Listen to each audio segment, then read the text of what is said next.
ప్రియ భగవద్బంధువులారా, ఇంతకాలానికి అర్జునుడికి ఒక సందేహం అడుగుదామా అని అనిపించింది.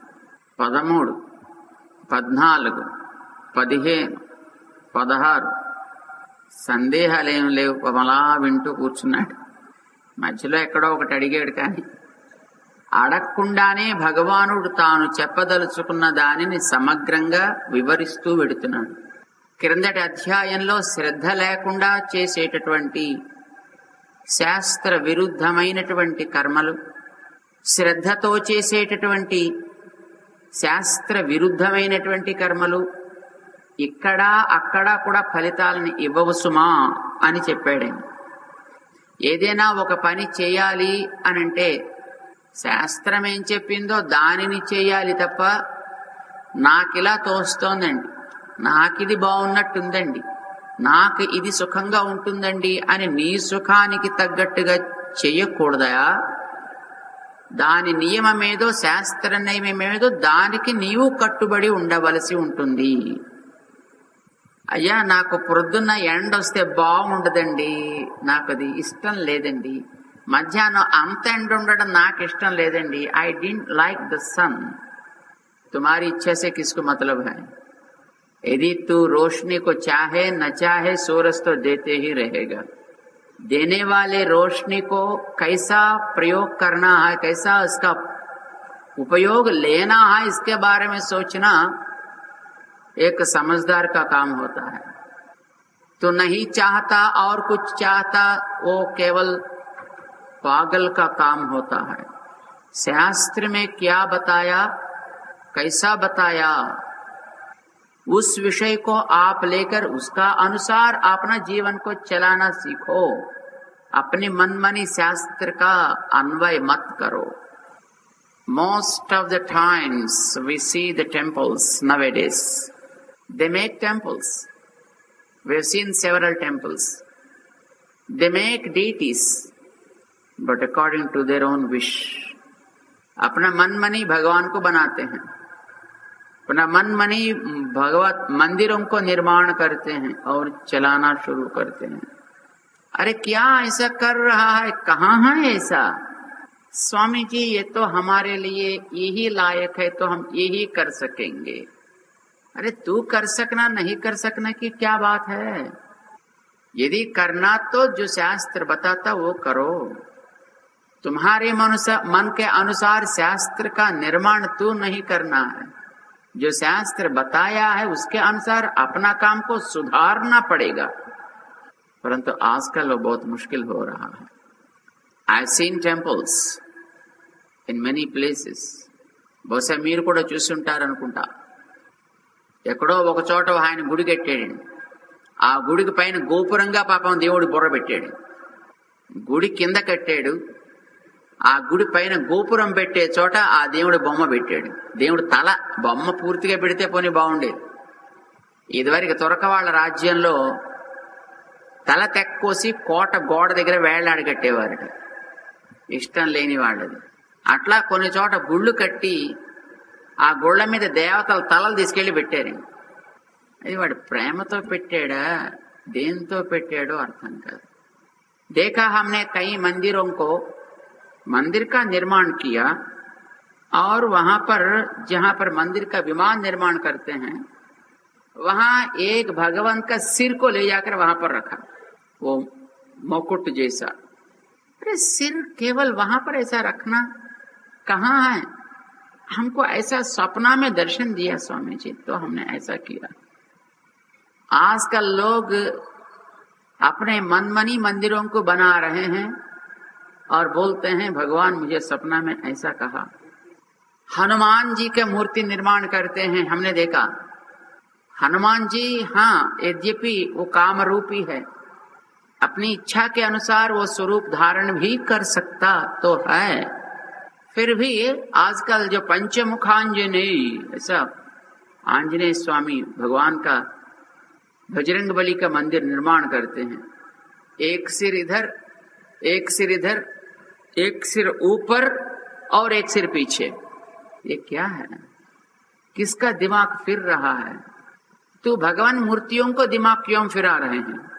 तुम्हारा दिमाग फिरता तो ठीक ही है, उनको दिमाग को क्यों आपने उल्टा सीधा कर रहे हैं?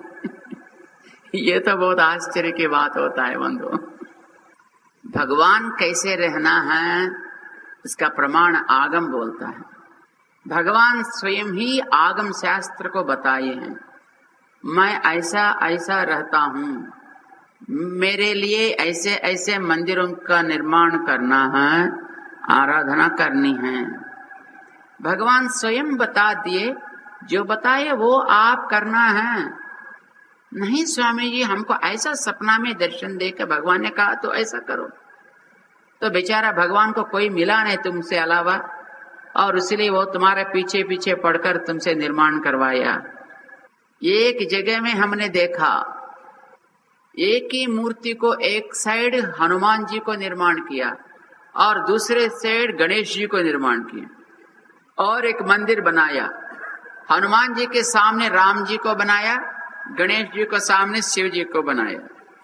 दोनों को दो वाहन तो रहते हैं, ठीक है, परंतु वाहन एक ही, एक साइड में हनुमान की मूर्ति की रचाए और उसी मूर्ति को दूसरे साइड में गणेश जी को रचाया। इसको और दूसरा कोई लिखता है, यही है हिंदुओं का महत्व, जैसा चाहिए वैसा कर सकते हैं। भगवान की सृष्टि कर सकते हैं और भगवान को नाश भी कर सकते हैं। अरे बाप रे बाप, क्या शास्त्र ने बताया तुम्हारे मनमनी मूर्ति को निर्माण कर सकते हैं? गणेश जी का निमज्जनोत्सव करते हैं, है ना, गणेश जी का निमज्जनोत्सव करते हैं, 9 दिन गणेश जी की पूजा करते हैं, और 9वें दिवस को यदि नहीं होता तो 11वां दिन को मूर्ति को ले जाकर कहीं पानी की जगह में निमज्जन करते हैं मूर्ति को। अच्छा काम है। एक बार एक ऐसा निमज्जनोत्सव हो रहा था, उस उत्सव के लिए कम से कम 15-20 लाख लोग आए। हैदराबाद की बात थी, क्योंकि वहां जगह जगह पे मूर्तियों की आराधना करते हैं, तो सारी मूर्तियों को इकट्ठा किए और वहां से जुलूस निकालते हैं, और लाखों लाख मूर्तियों को लाते हैं, लोग आते हैं और वहां से जुलूस जाता है। तो जुलूस निकलने से पहले वहां एक महान व्यक्ति आया जो समझता है मैं इस धर्म का रक्षक हूं, नाम का जरूरत नहीं है, लोग भी समझते हैं हाँ यही इसका रखवाल है।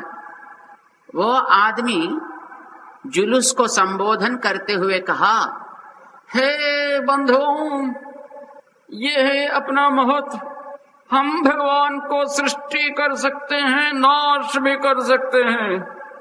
अरे से पहले पुराने जमाने में भगवान मनुष्यों को सृष्टि करते थे, आजकल मनुष्य भगवान का सृष्टि करना शुरू किया। ये तो बहुत आश्चर्य की बात है। पुराने जमाने में पुराणों की कहानी, भगवान इस सारे संसार का विनाश प्रलय करता था, और आजकल मनुष्य भगवानों को प्रलय करना शुरू किया। वो समझता था कि गणेश जी को ले जाकर पानी में हम डुबा रहे हैं, हम मूर्ति को निर्माण किए, हमने प्राण प्रतिष्ठा की, तो हम ही उसका प्रलय कर रहे हैं, तो भगवान का भी सृष्टि स्थिति प्रलय करने वाले हम हैं। अरे पागलपनी अपनी सीमा में जा रही। निमज्जन करते तो हैं, वही व्यक्ति बाद में हमारे पास आया तो हमने कहा, अरे पागल, अगले बार कभी भी ऐसा मत कहना, अभी जो कह दिया हो गया। कितने लोग सुने, कितने नहीं सुने, कितने लोगों को दिमाग में चढ़ा, कितने लोगों को वो समझ में नहीं आया, वो बात छोड़ो। अगले कभी भी ऐसी बात को निकलता तो तुम्हारा जीभ कट जाएगा, होशियार। क्या स्वामी जी आप ऐसे कर रहे हैं, हम तो मूर्ति को ले जाके पानी में डुबा रहे हैं, ये क्या नहीं। अरे बंधुओं, शास्त्र का एक नियम है, भगवान को हम एक मूर्ति के द्वारा आराधना कर सकेंगे, ये तो नियम है। यदि आप चाहेंगे तो सोने से बना सकते हैं, या चांदी से बना सकते हैं, या पत्थर से बना सकते हैं, या लकड़ी से बना सकते हैं, या कागज से बना सकते हैं, कपड़े से भी बना सकते हैं, माटी से भी बना सकते हैं। भगवान को एक मूर्ति की द्वारा आराधना अर्पण करने के लिए कई प्रकार की रीतियां आगम ने बताया। भगवान स्वयं ही गीता में बता दिया, ये यथा माम प्रपद्यन्ते तांस तथैव भजामि। यथा यानी जिस शरीर हमारे लिए कल्पना करते हैं, हम उसी को हमारा समझकर उसके द्वारा ही आराधना हम स्वीकार करेंगे। हमको ये नियम नहीं है सोने से ही हमारा श्री विग्रह को बना दो। जैसा सोना को हमने मानते हैं, ऐसे माटी को भी मानते हैं। हमको दोनों में अंतर नहीं है।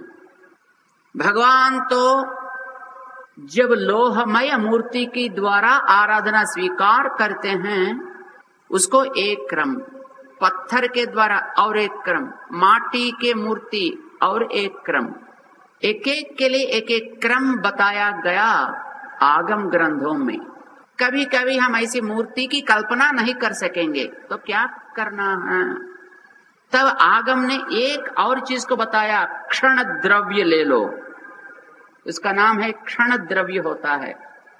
एक छोटे से फूल ले लो और उस फूल के ऊपर भगवान को आवाहन करो, आराधना करो, बाद में उसको छोड़ दो, हो गया। कभी कुछ चावल ले लो, चावल के ऊपर भगवान की आवाहन करो और बाद में उसको विसर्जन कर दो। कुश से बना हुआ एक कूर्चा रहते हैं, कूर्चा बोलते हैं, सप्तदश कूर्चा, यानी सप्तदश कुश को लेकर एक कांड का जैसे बनाते हैं और उसके ऊपर भगवान को आवाहन करते हैं और तुरंत विसर्जन भी कर लेते हैं। कभी कभी घरों में हल्दी को लेकर एक छोटे से मूर्ति बनाते हैं और उसी के ऊपर आवाहन करते हैं, तुरंत विसर्जन भी कर लेते हैं। ऐसे जिन चीजों के ऊपर तत्काल आराधना के लिए भगवान को आवाहन करके फिर तुरंत ही विसर्जन कर लेते हैं, ऐसी चीजों को क्षण द्रव्य ऐसा बोलते हैं। क्षण द्रव्य को बारंबार प्रयोग करना नहीं होगा।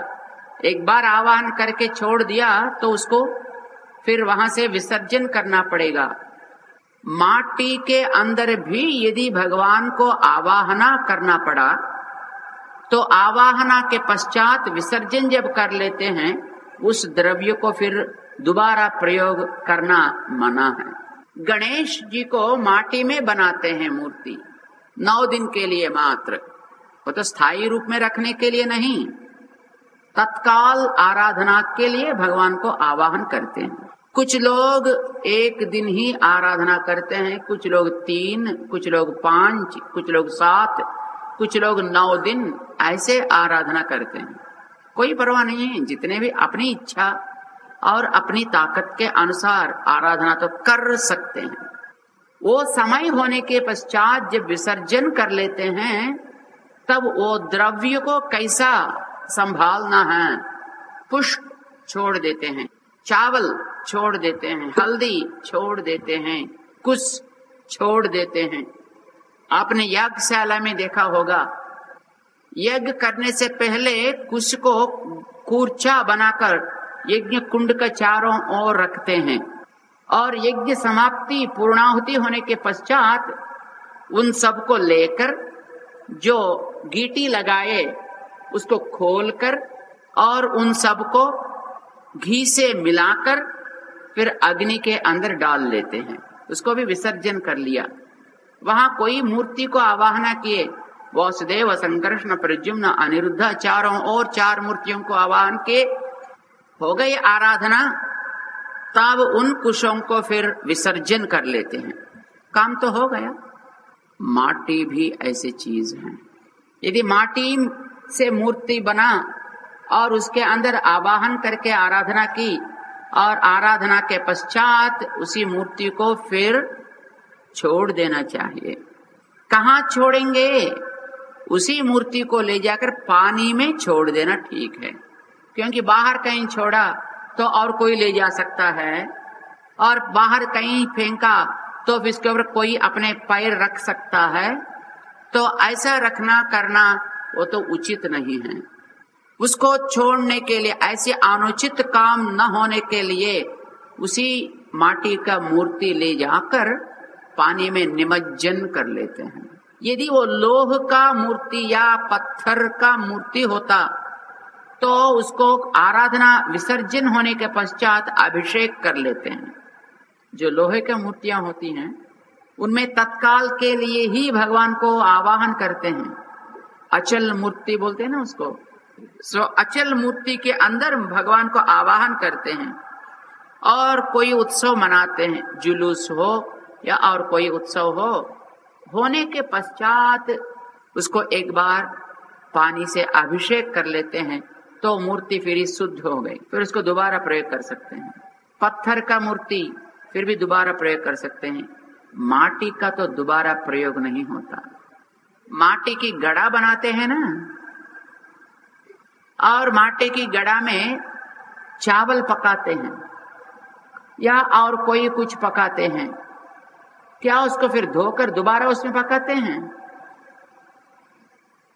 शायद कुछ लोग पकाते होंगे, परंतु वो मना है। ऐसी चीज को एक बार पकाया फिर उसको छोड़ देना चाहिए। देखो, आप बद्रिकाश्रम गए होंगे, पूरी जगन्नाथ गए होंगे, माटी का पात्र में ही चावल पकता है, वहां पर भक्तों को बांट देते हैं उसके द्वारा, फिर उसको दोबारा प्रयोग नहीं करते हैं, उसको छोड़ देते हैं। मृण्मय पात्र एक ही बार प्रयोग कर सकते हैं, दोबारा नहीं। डिस्पोजेबल बनता है, यूज एंड थ्रो। मूर्ति भी वैसे है, माटी से बना, तो माटी से बना हुआ मूर्ति को बारंबार प्रयोग करना मना है। उसीलिए उस मूर्ति को एक क्रम से, वैदिक क्रम से उसका विसर्जन करना शास्त्र का नियम होने के नाते उसको ले जाकर पानी के अंदर निमज्जन के रूप में छोड़ देते हैं। परंतु वो पागल ने समझा हम लोग मूर्ति को निर्माण कर सकते हैं, नाश भी कर सकते हैं, ये अपना धर्म का महत्व है। बंधुओं, समझने की रीतियां अलग अलग होते हैं, दिमाग के अनुसार होता है समझना।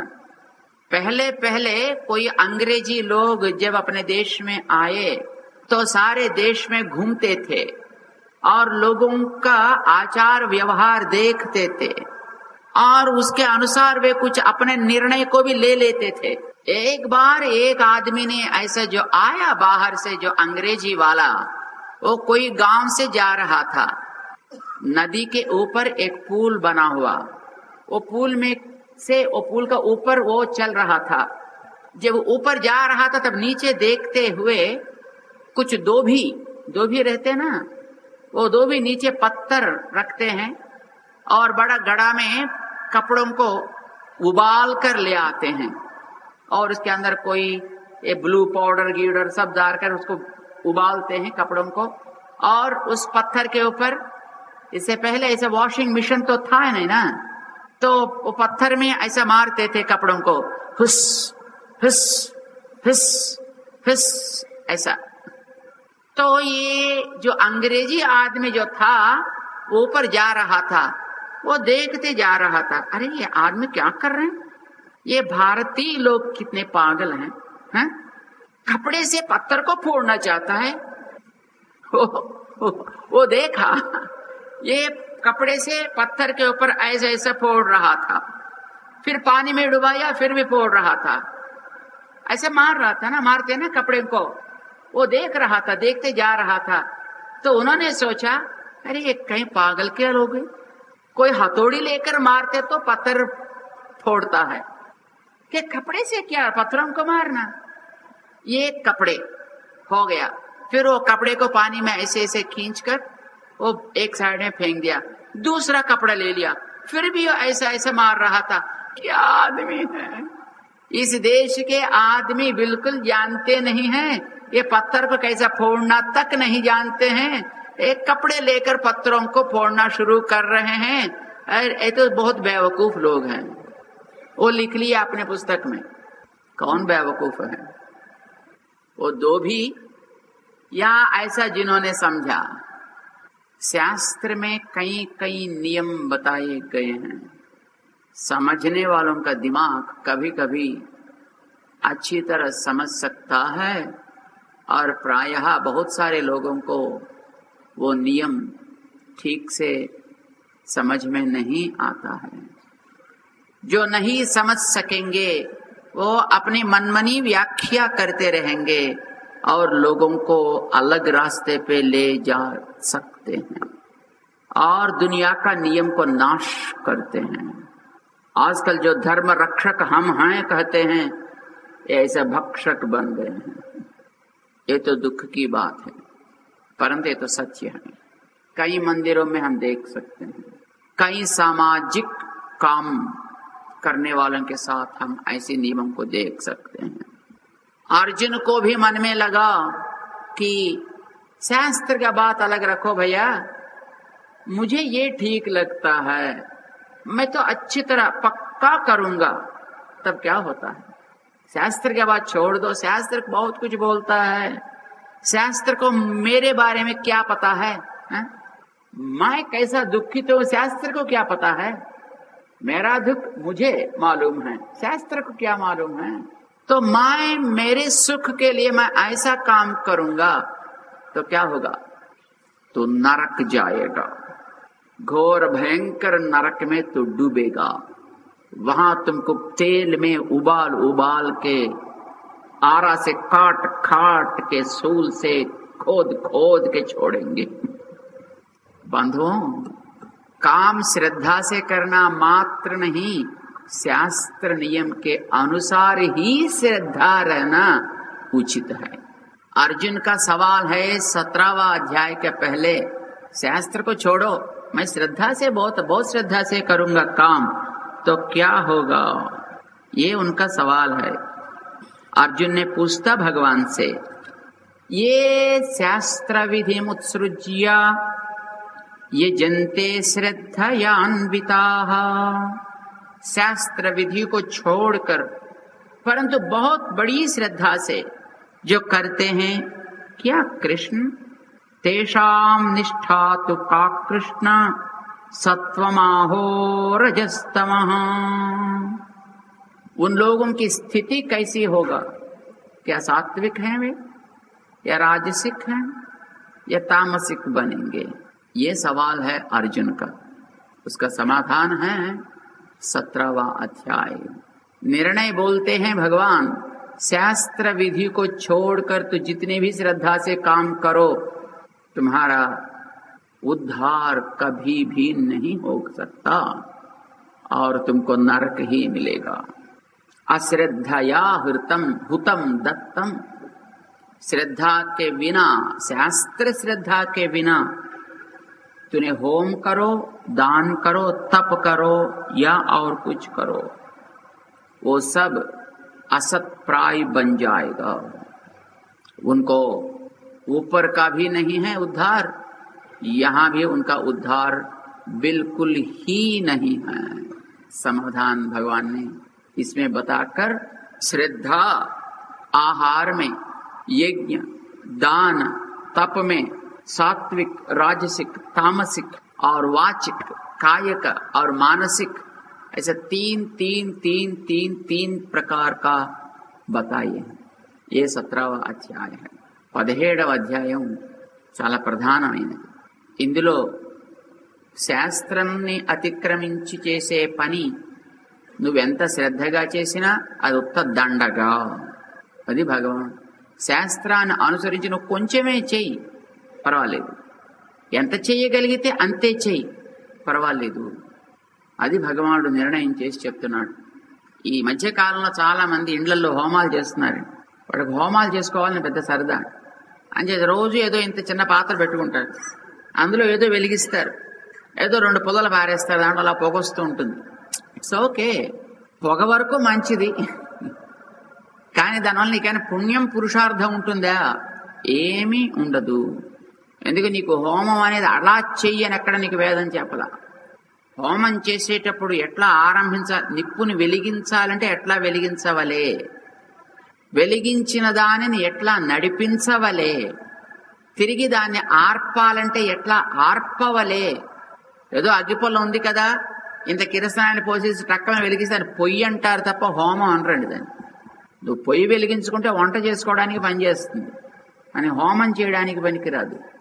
అలాగే తిరిగి దాన్ని ఆర్పాలంటే హోమం అయిపోయిందండి అని ఇందులో ఇన్ని పొలలు వేసేసి ఆ తర్వాత అక్కడ దాన్ని అలా వదిలిపెట్టిపోతే పక్కవాడితో శుభ్రంగా చీపురుతో తుడిచేసి దాని మీద నీళ్లు పోసి దాన్ని ఆర్పేసి తీసుకెళ్లి పక్కన పోసేస్తే దాన్ని హోమం అనరు. దాన్ని పుల్లల్ని తగలబెట్టుట అంటారండి. దాన్ని నువ్వు పుల్లల్ని తగలబెడుతున్నావు, శక్తిని సమయాన్ని తగలబెడుతున్నావు అని అర్థం.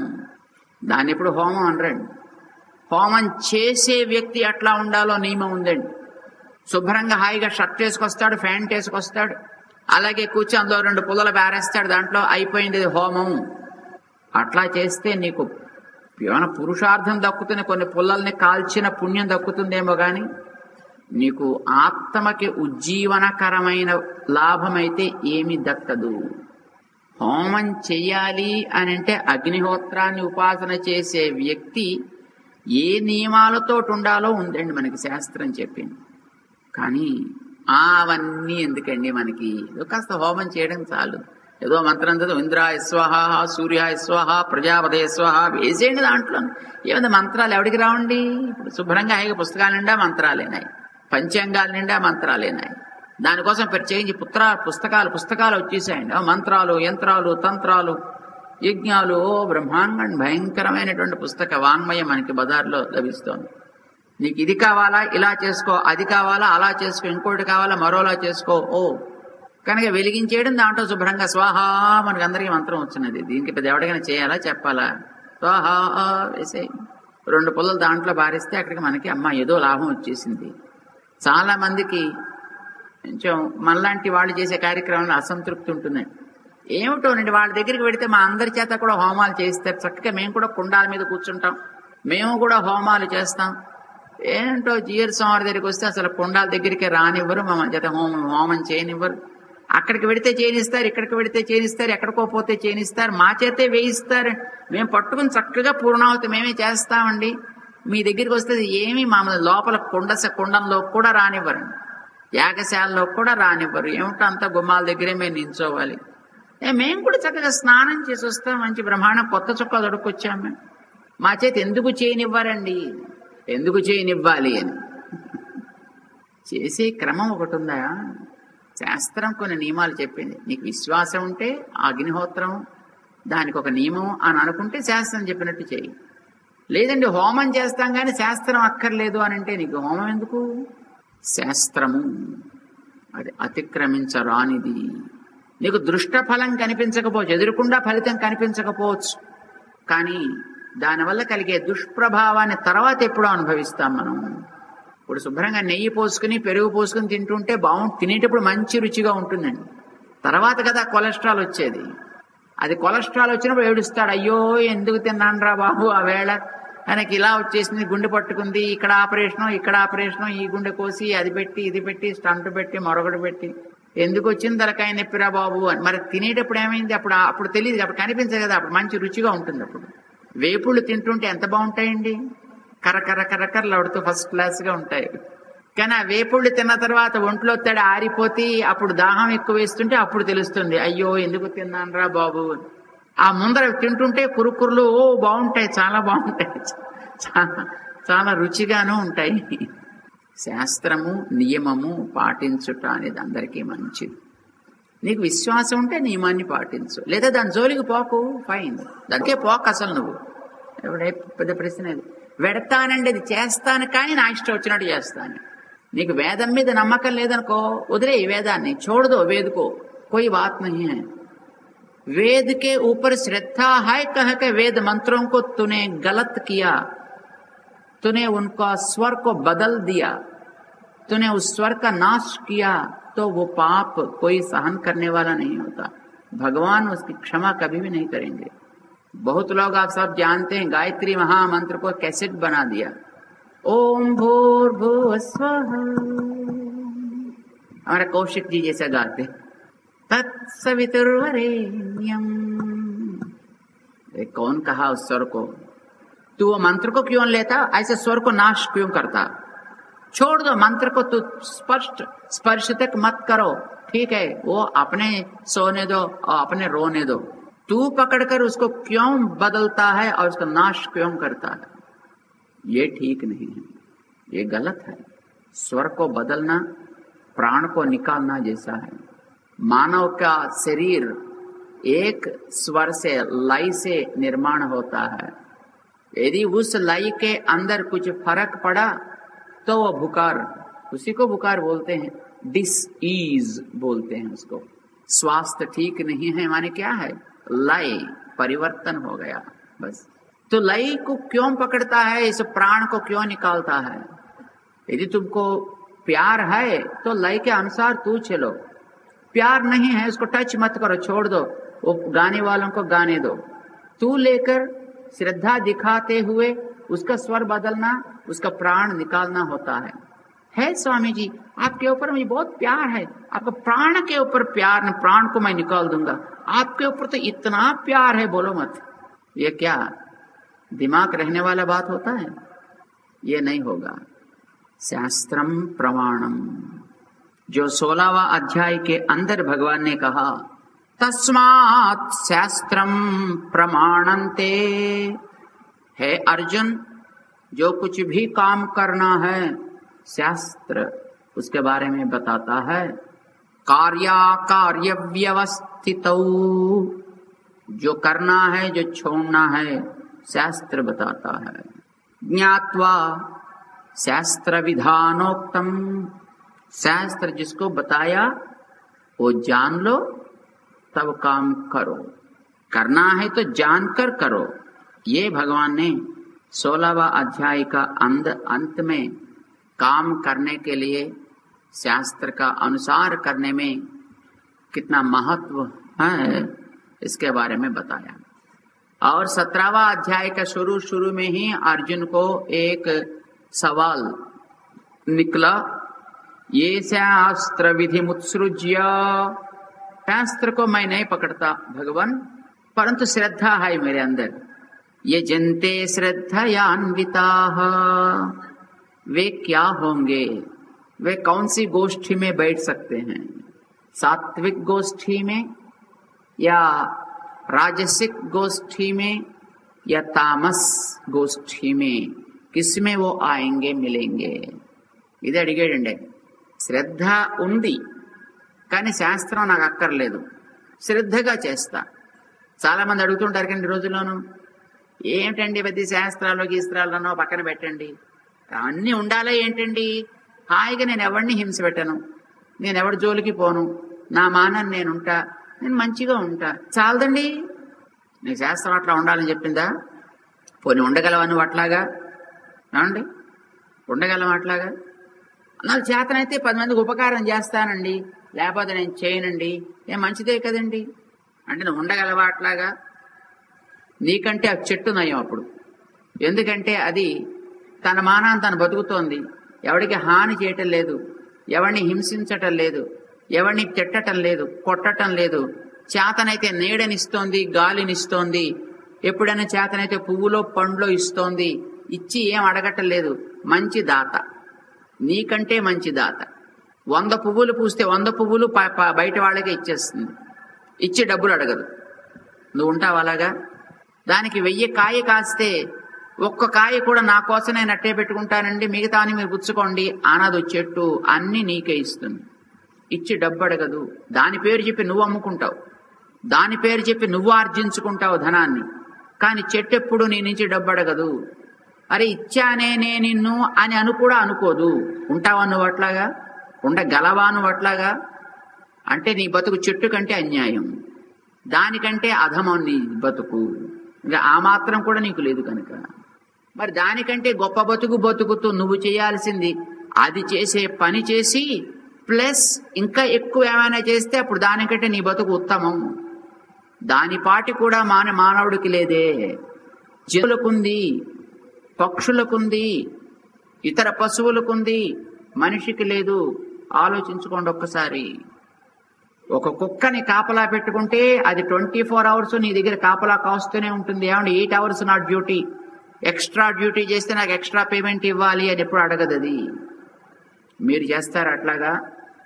ఎవడైనా చేస్తాడు అట్లాగా? ఎంతసేపు పని చేస్తానాయా, కొంతసేపు పని చేస్తా, కొంతసేపు రెస్ట్ పుచ్చుకుంటా అంటుంది ఎప్పుడైనా కుక్క నీ దగ్గర కాపలా కాస్తూ? అంతకంటే అన్యాయం కానీ మన బతుకు. అంచేత నేనెవడికి హాని చేయనండి, నా మానాన్ని నేను బతుకుతా, నాకున్నదేదో నేను చేస్తా, నాకు చేతనైంది ఏదో నేను చేస్తానంటే నీ బతుకు కుక్క కంటే అన్యాయం, చెట్టు కంటే అన్యాయం. ఎందుకంటే ఆ పాటి కూడా లేదు కనుక, ఉండదు కనుక నువ్వు మనిషివి. దానికంటే ఎక్కువగా ప్రకృతిలోంచి నువ్వు అనుభవిస్తున్నావు. అది చేసే పని కంటే ఉత్తమమైన పని ఏదో అది నువ్వు చేయాలి. నీవెవడవో నీవు తెలుసుకోవాలి, నిన్ను నడిపే వాడెవడో తెలుసుకోవాలి, వాడు నిన్ను ఎందుకోసం ఇక్కడికి తెచ్చాడో దానిని గుర్తించి ఆ పని చేయడం కోసం నువ్వు బ్రతకాలి. అప్పుడు నీ జన్మ సార్థకం అవ్వడానికి ఛాన్స్ ఉంది. అవుతుందని చెప్పటల్లేదు, ఈవెన్ దెన్ అవ్వడానికి there is a possibility, that's all it is. ఒక అవకాశం మాత్రం ఉంటుంది అని అంటావన్నమాట. శాస్త్రాన్ని అందుకే తెలుసుకోవాలి. అది నేర్పడం కోసమనే వచ్చింది శాస్త్రం. అందులో ఉండేదంతా నువ్వు చేయగలవా? That's really great. లేదు, చేయలేం. ఎంత వీలైతే అంతే చేయి. ఒక్కొక్కడికి ఒక్కొక్క రకమైనటువంటిది దాంట్లో నియమించి ఇచ్చారు. నీ తిండి, నీ పని, నీ తలంపు, నీవిచ్చే, నీవు పుచ్చుకునే ప్రతి యాక్టివిటీని మనకి శాస్త్రం శాసించింది. ఆహారము, యజ్ఞము, దానము, తపస్సు. ఇందులో కొన్ని నువ్వు మనసుతో చేస్తావు, కొన్ని వాక్కులతో చేస్తావు, కొన్ని శరీరంతో చేస్తావు. No problem. ఈ వాచిక, కాయిక, మానసిక ప్రక్రియలన్నీ ఎట్లా ఉంటాయో నీకు చూపించాలి. మొన్న అడిగారే మీరు, ఏమండి సత్వరజస్తమస్సులు మరి వీటిని ఎలా పెంచుకోవాలంటే ఏం చేయాలండి? ఇందులో చెప్తున్నాడు ఇక్కడ 17వ అధ్యాయంలో. సాత్వికమైన వాడి యొక్క వాచిక, మానసిక, కాయిక ప్రవృత్తులు ఎట్లా ఉంటాయి, రాజస గుణము కలిగిన వాడి యొక్క సాత్విక, వాడి యొక్క వాచిక, కాయిక, మానసిక ప్రవృత్తులు ఎట్లా ఉంటాయి, తమో గుణం కలిగిన వాడి యొక్క వాచిక, కాయిక, మానసిక ప్రవృత్తులు ఎట్లా ఉంటాయి, అందులోనూ వాళ్ళ యొక్క యజ్ఞాలు ఎలా ఉంటాయి, వాళ్ళ యొక్క తపస్సులు ఎట్లా ఉంటాయి, వాళ్ళ యొక్క ఆహారాలు ఎట్లా ఉంటాయి, వాళ్ళ యొక్క యజ్ఞములు ఎట్లా ఉంటాయి, ఇవన్నీ మొత్తం చెప్తున్నాడు మనకి ఈ 17వ అధ్యాయంలో. త్రివిధా భవతి శ్రద్ధ. దేని ఎందైనా శ్రద్ధ 3 రకములుగా ఉండును. ఎవరికైనా అది సహజంగానే వస్తుంది, బై బర్త్ వస్తుంది. అయితే ఇందులో 2 రకాలండి. పుట్టుకతోటి వచ్చేది కొంత ఉంటుంది. నీ ప్రయత్నంతో నువ్వు మంచివేవో సెలెక్ట్ చేసుకుని దాన్ని చేయడం ద్వారా కొంత మార్చుకోవచ్చు. May not be possible in total, but to some extent you can definitely do that. మిరపకాయ గింజకి సహజంగా కారం పెట్టడం లక్షణం. అది చేతితో పట్టుకుంటే చేతికి కారం పెడుతుంది, నోట్లో పెట్టుకుంటే నోటిని మండిస్తుంది, ముక్కులో పెడితే ముక్కు మండుతుంది, కంట్లో పెడితే కన్ను మండుతుంది. మిరపకాయ గింజకి మంట పెట్టడం అనేది లక్షణం. ఇది స్వభావజం అంటాం దీన్ని. అయితే సంపర్కంతో కొంత మార్చచ్చు. పంచదారతోటి పాకం పట్టి అందులో ఈ గింజల్ని పారేసామనుకోండి, కనీసం దాని కారం పైన తెలియదు. లోపలికి వెళ్ళాక చేస్తే ఏమైనా చేస్తుందేమో, అది వేరే విషయం. కానీ పైన కనీసం దానికి కొంత తేడా అయితే వస్తుంది కదండి. కాల్చడం నోట్లో పెట్టుకుంటే అప్పుడు మండదు, తీయగా ఉంటుంది కొంతసేపు మింగేంత వరకైనా. ఇది సంపర్కంతో వచ్చినటువంటిది. అంచేత సంపర్క జములు కొన్ని, సంస్కార జములు కొన్ని, స్వభావజాలు అంటాం మనం. అవి సహజంగా పుట్టుకతో వచ్చే లక్షణాలు కొన్ని ఉంటాయండి. ఏదో అంటుంటారు కదా, ఏదో పుట్టుకతో వచ్చింది, ఉందో మధ్యలో కొంత కనీసం మనం మార్చుకోవచ్చు. మానవులం కనుక కొంత వాటిని మనం సంస్కరించుకోవచ్చును. ఆ సంస్కరించుకునేటటువంటి క్రమం తెలియడం కోసమనే, నాయనా నువ్వు తామసుడువైనా కావచ్చు, నువ్వు సాత్వికమైనటువంటి ఆచారములని ఎట్లా నువ్వు అలవాటు చేసుకోవచ్చును. ఏం చేస్తే వాడు సాత్వికుడవుతాడు, సహజంగా ఎట్లా ఉంటాడు, దాన్ని ఎట్లా మార్చుకోవచ్చును, అవి 2 చెప్తాడు స్వామి ఇందులో. ఎవరికైనప్పటికీ కూడా శ్రద్ధ అనేది వాడు పుట్టిన క్షేత్రాన్ని బట్టి ఏర్పడింది. కొన్ని చోట్ల మట్టి మంచి పరిమళంగా ఉంటుందండి. ముఖ్యంగా మన దేశంలో మట్టికి అద్భుతమైన పరిమళం ఉంటుందండి. ఇప్పుడు అమెరికా లాంటి దేశాల్లో చూసాం, వాసన ఉండదండి మట్టికి. అదేమిటో తెలియదు. ఏదో తత్ర గంధవతి పృథివీ అని శాస్త్రకారులు చెప్పారు, ఏమిటో. కానీ అమెరికాలో వెళ్ళి ఆ మట్టిని చూస్తే అసలు వాసనే ఉండదండి. కానీ అందులో మొక్కలు వేస్తే మాత్రం ఇంత అయిపోతాయండి. మీరు ఎప్పుడైనా అమెరికాలో మీ పిల్లల్ని అడగండి. అంటే మీ అందరి కుటుంబాల్లోనే పిల్లలు అమెరికాలో ఉండి ఉంటారు, ఒకళ్ళో ఇద్దరు. ఏదో బంధువులు మీకు అమెరికాలో ఉండి ఉంటారు, వాళ్ళని అడగండి, ఒరే మొక్కలు ఎలా మొలుస్తారా మీ ఊళ్ళో అని. చూస్తే భయంకరంగా మొలుస్తాయండి. అది వేస్తే చాలు ఇలా ఇంత అయిపోతాయి. కానీ నిస్సారము, సారం ఏముండదు. పువ్వులు చూస్తే ఇంత పువ్వులండి, వాసన ఉండవండి. ముక్కు దగ్గర పెట్టుకుంటే వాంతి వస్తుంది. మీ దగ్గర పువ్వుల్లో అంతంత పురుగులు ఉండవండి. అక్కడ పువ్వుల్లో ఆ పురుగు కుట్టిందంటే మీ పని అవుట్. అలాంటివి ఉంటాయండి అక్కడ. అన్నీ చాలా గొప్పగా ఉంటాయి, కానీ అంత సారం ఉండదు. మనుషులు కూడా అంతే. చూడ్డానికి వాళ్ళు భయంకరంగా ఉంటారండి, అంత సారం జీరో, ఏముండదు. అంటే మన వాళ్ళ గురించి అంటలేదు, జనరల్గా చెప్తున్నా. I'm not talking about anybody, but the nature is like that. That's what I say. సహజము. దాంట్లో నువ్వు కొంత చేర్చి మార్చచ్చు. దాంట్లో నువ్వు కొన్ని కెమికల్స్ వేయడం ద్వారా అందులో కొంత మార్పు తీసుకురావచ్చు. అది ఎలా చేయవచ్చునో చెప్తున్నాడు అన్నమాట. శ్రద్ధామయోయం పురుష. ఈ మానవుడు శ్రద్ధామయుడు. ఎప్పుడైనా శ్రద్ధ వల్ల పని చేయును. ఎవడికి ఏ రకమైన శ్రద్ధ ఉందో వాడు అలాంటి వాటినే అంగీకరిస్తాడు. సాత్వికుడు లోపల సత్వగుణంతో వాడి జన్మ ఏర్పడితే సాత్విక వస్తువులని కోరతాడు. వాడు రాజసంతో పుడితే రాజస వస్తువులని లైక్ చేస్తాడు. వాడు తామసుడై పుడితే తామస వస్తువులనే ఇష్టపడతాడు. యో యశ్రద్ధ స ఏవ సహ. గుణాన్ని బట్టి వస్తువులను ఇష్టపడుతుంటాడు. అయితే ఒక్కొక్కసారి నువ్వు ఇష్టం చేసుకున్న వాటి ద్వారా గుణాలని కొంత నువ్వు మార్పు చేసుకునే ప్రయత్నం చేయవచ్చు. అది నీ ప్రయత్నం మీద ఉంటుందన్నమాట. అయితే నీకు కామన్ గా నీకు ఏదైనా ఒకటి చెప్పాలి. సాత్వికులు ఎట్లా ఉంటారు, రాజసులు ఎట్లా ఉంటారు, తామసులు వేటిని ఆరాధిస్తారు. యజంతే సాత్వికా దేవాన్. సాత్వికులు ఎప్పుడు కూడా దేవుణ్ణి ఆరాధన చేస్తారు. యక్ష రక్షాంసి రాజసాహ. రజోగుణం కలిగిన వాళ్ళు యక్షులని రాక్షసులని ఆరాధన చేస్తారు. చూడండి, ఈ మధ్యన డబ్బుల కోసం రకరకాల మంత్రాలు చెప్తుంటారు. ఏదో ఢాకినీ మంత్రం, ఢేకినీ మంత్రం అన్నట్టు ఇలా ఏవో ఉంటాయండి. ఎవరు మాకు తెలియవు అవేమి.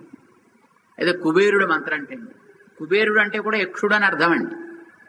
కుబేరుడు యక్షుడు, యక్షరాజు కుబేరుడు అంటే. ఆయన కింద ఉండే గణాలు కొందరు ఉంటారు. ఆయన పేరు ఏదో మణిభద్రుడా, మణిభద్రుడని ఒక ఆయన ఉన్నట్టునండి ఆయనకి. ఇంకా ఉన్నారు, ఇంకా ముగ్గురు. ఈ చాలా మందికి మణిభద్రుడి మంత్రం వచ్చునండి. ఈ రకరకాల పనులు చేసే వాళ్ళంతా కూడా ఈ మణిభద్రుడి మంత్రాన్ని చదువుతుంటారు. ఏదో పద్మమణి అని ఏదో సంథింగ్ లైక్ దాట్. అయ్యో నాకు అంత బాగా తెలియదు. శంఖ పద్మ యవ ఇలా ఏవో ఉంటాయట ఉన్నాయి. ఆ మంత్రాలన్నీ చదువుతుంటారు. అవన్నీ పెద్ద పెద్ద పత్రికలు వస్తుంటాయండి మంత్రాలన్నీ. చాలా మందికి ఆ మంత్రాలు వచ్చి మాకేమేం రావు అనుకోండి. యక్ష రక్షాంసి రాజసాహ. రజోగుణం కలిగిన వాళ్ళు అలాంటి వాటిని ఇష్టపడుతుంటారు. వాళ్ళకి సుఖంగా ఉంటుంది అలాంటివి చేస్తుంటే. మరి తామసులు ఏం చేస్తారు? ప్రేతలని, భూత గణములని. ప్రేతాన్ భూతగణాశ్చాన్యే యజంతే తామసా జనాః. రకరకాల భూతగణాలని, ప్రేతగణములని ఆరాధన చేస్తారు. గాణాపత్యులు అని అంటారు వీళ్ళని. చేత రకరకాలండి. విష్ణుదేవుణ్ణి ఆరాధన చేసేవారు కొందరు, పరమశివుని ఆరాధించేవాళ్ళు కొందరు, అలాగే రకరకాలైనటువంటి శక్త్యాది దేవతలని ఆరాధించేవాళ్ళు కొందరు, భూతగణములని ఆరాధించేవాళ్ళు కొందరు. ఇలా రకరకాలుగా ఉంటారయా. వారి వారి యొక్క గుణములని బట్టి వారికి అవి అవి ఇష్టమవుతూ ఉంటాయి. అది ఇష్టమవుతూ అంటే వాడి తప్పు కాదండి, వాడి వెనకాతలుండే గుణం యొక్క ప్రభావం వాడికి అది నచ్చేది. చూడండి, కొంతమందికి అది ఇలా భయంకరంగా ఉండే ఆ విగ్రహాలను చూస్తే అది పూజ చేయాలని బుద్ధి అవుతుందండి. మనకి ఆ విగ్రహం చూస్తేనే మనకి అదేంటో ఒళ్ళు గగురు పొడుస్తూ ఉంటుంది. చేతిలో ఒక శిరస్సు రక్తం కారుతూ, ఇంకో చేతిలో కత్తి అది రక్తం కారుతూ, కొన్ని మూర్తులు అలా ఉంటాయండి. అలాంటి రకరకాల విద్యలు వాళ్ళు చేస్తూ ఉంటారు. అవేమిటో వాళ్ళకి నచ్చుతాయి. మనకు అసలు వాళ్ళని చూస్తేనే ఒళ్ళు గగురు పొడుస్తూ ఉంటుంది. కొంతమందికి ఆ మేకలను తీసుకెళ్లి కోసేస్తారు. ఈ గౌహటి వెళ్ళామండి మేము ఒకసారి. ఆ గౌహటిలో అక్కడ ఏదో ఒక శక్తి దేవత ఆలయం ఉంది నా కొండ మీద. అక్కడ గేదెల్ని బలిచ్చేస్తారు. గేదెల్ని అది దాన్ని ఎలా కొయ్య బుద్ధి అవుతుంది? అది గిలగల కొట్టుకుంటుంటే ఎట్లా చూడబుద్ధి అవుతుంది? అక్కడ రక్తాలు ధారలై కారుతుంటే నీకు ఎట్లా ఉండబుద్ధి అవుతుంది? I don't know. చూడండి, అక్కడ ఈ పక్కన హైదరాబాద్ దగ్గర సారక్క సమ్మక్క ఏవో జాతరలు జరుగుతుంటాడు.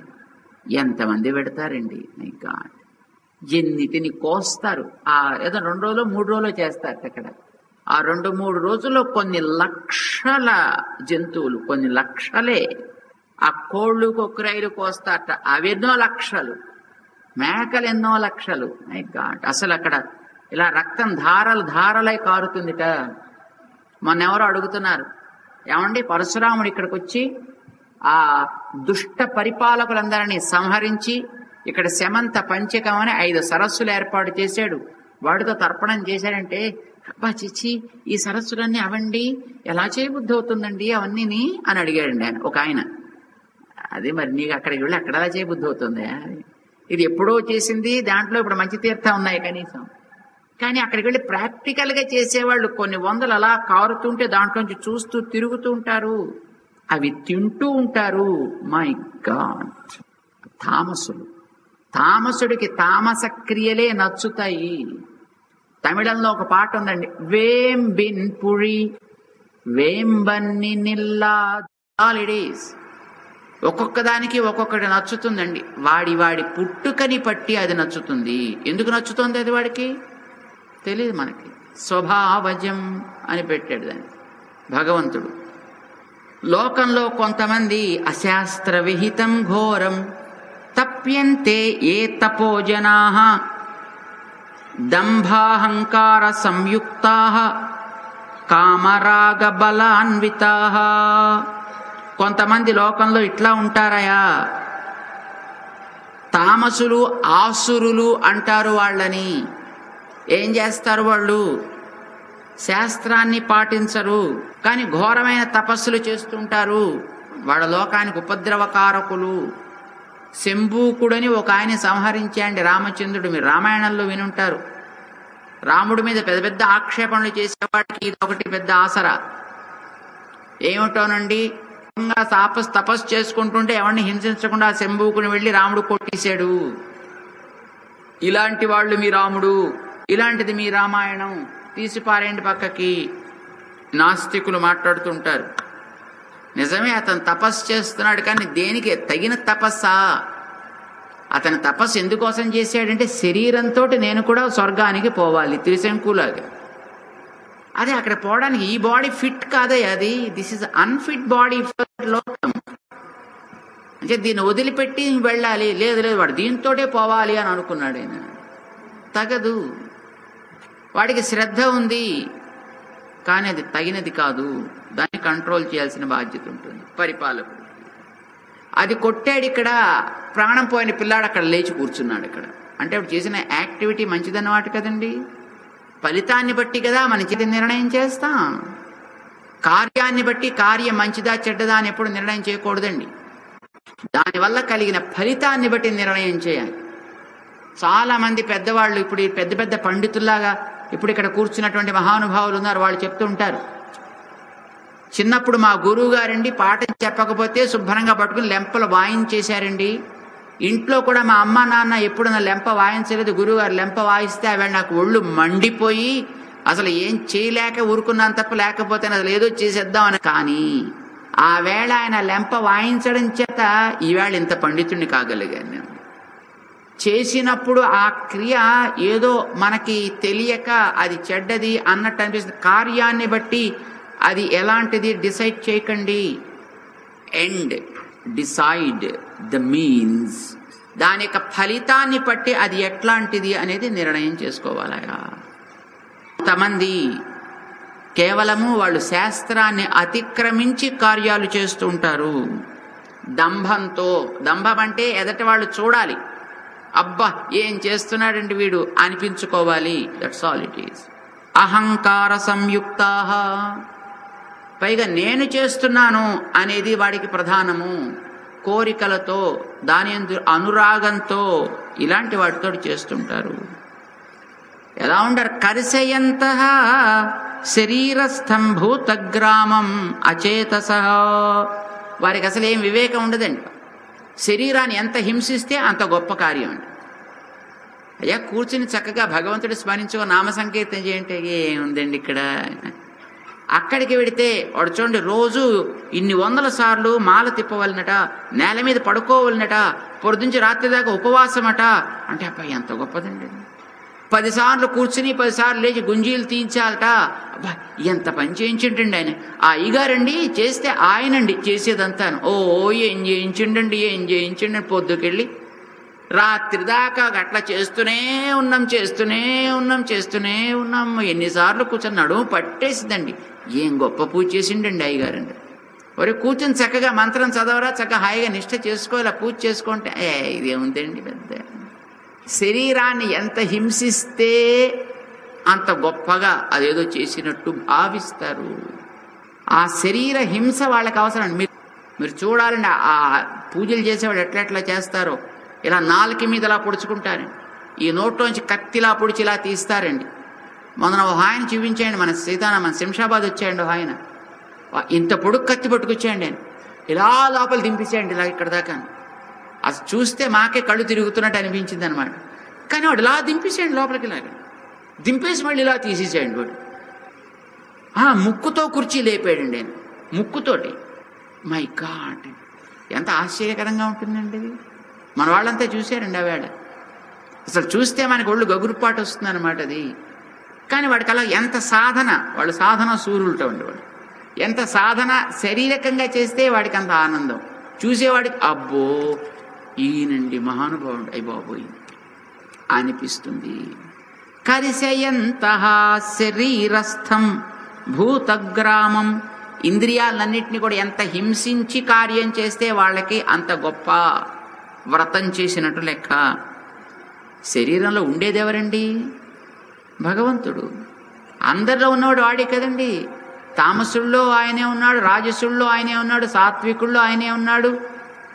మాం చైవ, లోపల నేనున్నాననే జ్ఞానం కూడా లేకుండా అంతఃశరీరస్థం కరిసయంత, నన్ను కూడా లోపల ఉన్నాను అనే ఇంగితం లేకుండా వాళ్ళు కార్యాలు చేస్తుంటారు. ఏం చేస్తాం? ఆసుర నిశ్చయాన్ని. వాళ్ళంతా ఆసురీ స్వభావం కలిగిన వాళ్ళు. ఏమైనా కానీ అర్జున, ఆహారము, యజ్ఞము, తపస్సు, తథా దానం, ఈ 4గింటిలోనూ కూడా త్రివిధో భవతి ప్రియ. 3 రకాలుగా వాళ్ళకి అవి ఇష్టమవుతాయి, వాళ్ళ గుణాన్ని బట్టి. అవేమిటో ఒక్కసారి చెబుతా విను. అటువంటి సాత్వికులకి ఏ ఆహారం ఇష్టం, రాజసులకి ఏ ఆహారం ఇష్టం, తామసులకి ఏ ఆహారం ఇష్టం. అటువంటి సాత్వికులకి చెప్తున్నాడు ఆయన. ఆయు, సత్వ, బల, ఆరోగ్య, సుఖ, ప్రీతి, వివర్ధనా, ఇలాంటి ఆహారాలే వాళ్ళు ఇష్టపడతారు. సాత్వికులైన వాళ్ళు ఏ తిండి పడితే అది తినాలి అని కోరుకోరు. మరి ఎలాంటి ఆహారం కోరుకుంటారు? ఆయువుని పెంచేది కావాలి, మనస్సుని నిలకడగా ఉంచేది కావాలి, శరీరానికి బలాన్ని ఇచ్చేది కావాలి, నో డౌట్. ఆరోగ్యాన్ని కలిగించేది కావాలి.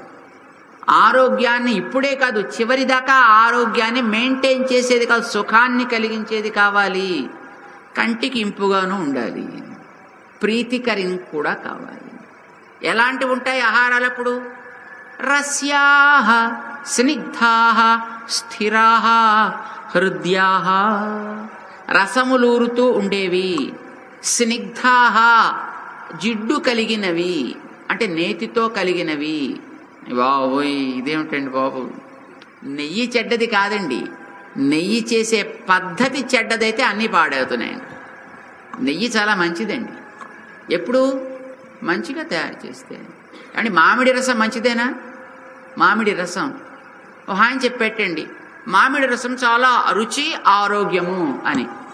సరే ఒక కుర్రాడు వెళ్ళాడండి, అక్కడ మామిడి చెట్టు కనిపించింది, అప్పుడప్పుడే మామిడికాయలు కాస్తుంది. అది 10 కాయలు కోసాడు, రసం తీసాడు, పచ్చి రసం వచ్చింది, దాంట్లోనూ శుభ్రంగా తాగేసాడండి. ఏమవుతుంది తాగితే? గొంతికి పట్టేసింది, తుమ్ములు జలుబు దగ్గు ప్రారంభమయ్యాయి, వాడు ఆరోగ్యం పాడే శుభ్రంగా వాడు మంచం పట్టాడు. ఛీ మూర్ఖుడు, ఎవడు చెప్పాడో మామిడి రసం మంచిదిట, మామిడి రసం ఆరోగ్యంట, ఇదే కనుక మామిడి రసం చెడ్డది అని వాడు డిక్లేర్ చేశాడు, టీవీలో అనౌన్స్మెంట్ ఇచ్చాడు వాడు. అంటే ఒరే పిచ్చివాడా, మామిడి రసం అంటే ఎప్పుడు తీయాలి, ఎలా తీయాలి? కాయను ముందర పండించు, అది చక్కగా పండిన తర్వాత అప్పుడు రసం తీ, అది తాగితే తీయగా ఉంటుంది, ఆరోగ్యాన్ని ఇస్తుంది. అంతేగాని పచ్చి కాయలోంచి మామిడి రసం తీసి దాన్ని తాగి ఆరోగ్య నాశనం కాదండి అది.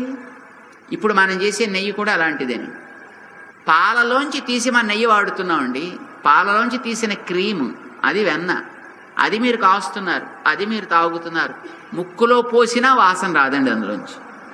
కానీ నెయ్యి చేసే పద్ధతి అట్టండి, అవి జెర్సీ ఆవులు కాకూడదండి, అది కంట్రీ నాటావులు కావాలండి ముందర, తెలుసునండి. ఇప్పుడు మీరు చూసే జెర్సీ ఆవులు, మూపురం లేని ఆవులన్నీ గాడిదలతో సమానం అండి, వాటి పాలు తాగినా అంతే. చేసేది ఎవరో చేస్తున్నారు, దానికి మనం ఏం చేస్తాం? దానికి పంది పాలు కుక్క పాలు ఎంతో, మూపురం లేని జంతువుల పాలు కూడా అంతేనే. మూపురం ఉంటేనే అది ఆవు, అది మంచి ఆవు అంటారు. అలాంటి మంచి ఆవులు ఇచ్చిన పాలు కావాలి. నెంబర్ 1, పాలలోంచి వెన్న తీయకూడదు, పాలని కాయాలి, కాచిన దాన్ని చల్లార పెట్టాలి, అప్పుడు దాంట్లో తోడు పెట్టాలి, అప్పుడు దాన్ని చిలకాలి, అందులోంచి వచ్చిన వెన్న కావాలి. అది మీరు పెరట్లో కాస్తే రోడ్డు మీద వెళ్ళేవాడి ముక్కును పట్టుకుని గుమగుమలాడుతూ లాక్కొస్తుందండి, లాక్కొస్తుంది. చూసారు ఎప్పుడైనా? అది ఒరిజినల్ నెయ్యి అంటే. అది నీలో మంచి కొలెస్ట్రాల్ పెంచుతుంది. కొలెస్ట్రాల్ 2 రకాలండి, మీకు తెలుసునో తెలీదు. Bad cholesterol and good cholesterol అని 2 ఉన్నాయి.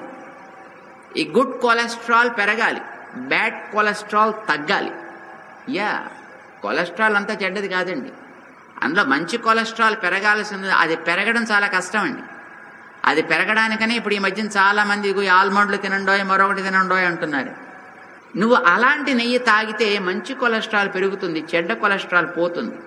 కానీ మనకు అదేది, మీకు దొరికేవన్నీ జెర్సీ ఆవులేనాయి, ఇదంతా పాలలో తీసిన వెన్ననే బజార్లో దొరికేదంతా. దాంట్లో వాసన ఉండదు, ఆరోగ్యం అంతకంటే ఉండదు. That spoils your health. Don't take such ghee, that's really dangerous. ఇక్కడ చెప్పేది కృష్ణుడు, స్నిగ్ధాహ, జిడ్డు కలిగినవి అంటే మంచి నీటితోటి తయారైన పదార్థాలు, దాని గురించి ఆయన చెప్తున్నాను. రసములూరేవి, జిడ్డు కలిగినవి, అవి ఆరోగ్యాన్నిచ్చే స్థిరాహ, అది చూడ్డానికి మంచిగా ఉండేవి. ఇంత నల్ల ముద్ద తయారు చేసి ఎదురుకుండా వారేసి ఎవరైతే తినరా అంటే అది మరి భయంకరం.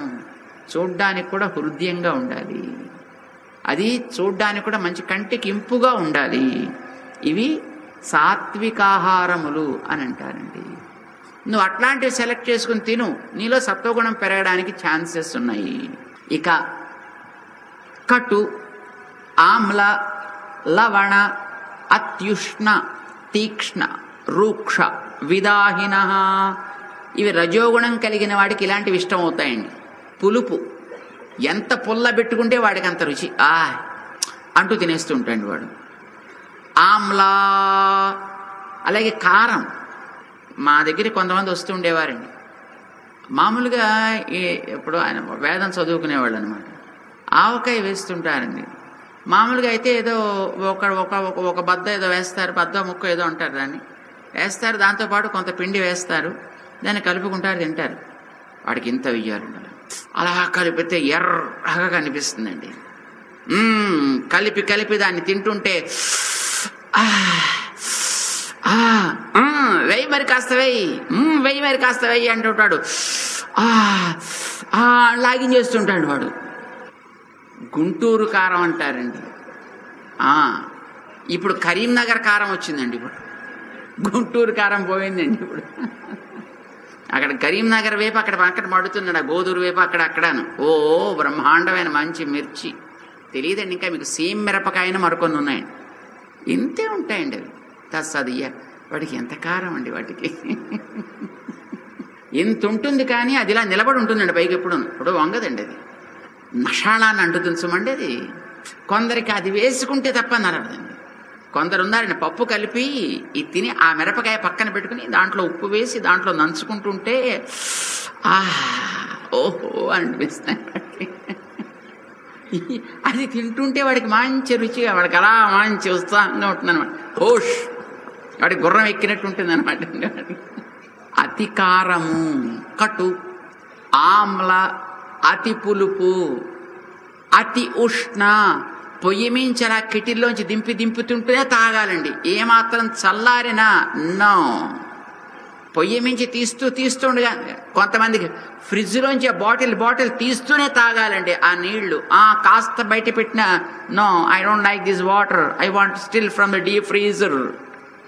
అతి ఉష్ణ, అతి శీత, రెండు డేంజరస్. అవి రెండు రాజసాలు.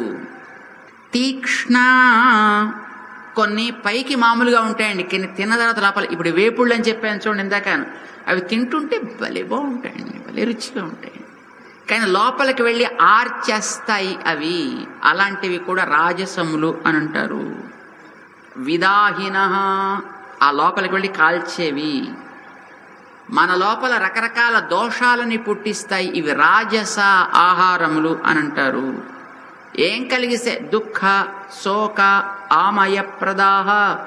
దుఃఖాన్ని తింటుంటే నోరు మండుతూ ఉంటుంది. ఆ తర్వాత కళ్ళ వెంట నీళ్ళు వస్తుంటాయి, ఆరోగ్యాన్ని పాడు చేస్తాయి.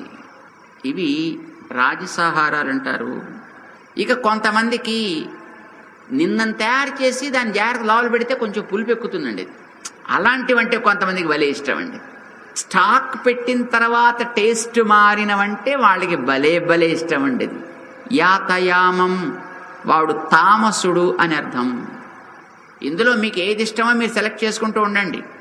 మీకు ఎలా ఉంటున్నారో దాన్ని బట్టి మీరు ఏ కేటగిరీలో ఉన్నారో ఆలోచించుకోండి. ఏ కేటగిరీలో ఉన్నా పెద్ద ప్రాబ్లం ఏం లేదండి. కానీ దాన్ని మనం మార్చుకొనవచ్చును. ఎప్పుడు there is every chance for a change. మంచిలోకి మార్చుకోవడానికి ఎప్పుడు మనకు అవకాశం ఉంది. అందుకోసం మనకి ఈ స్కేలింగ్ ఇస్తున్నాడు. దీంట్లో you can check by yourself where you are, and you can always just go up and down. You can improve yourself, you can get progress. దానికోసం మనకి చెప్తున్నాడు ఆయన.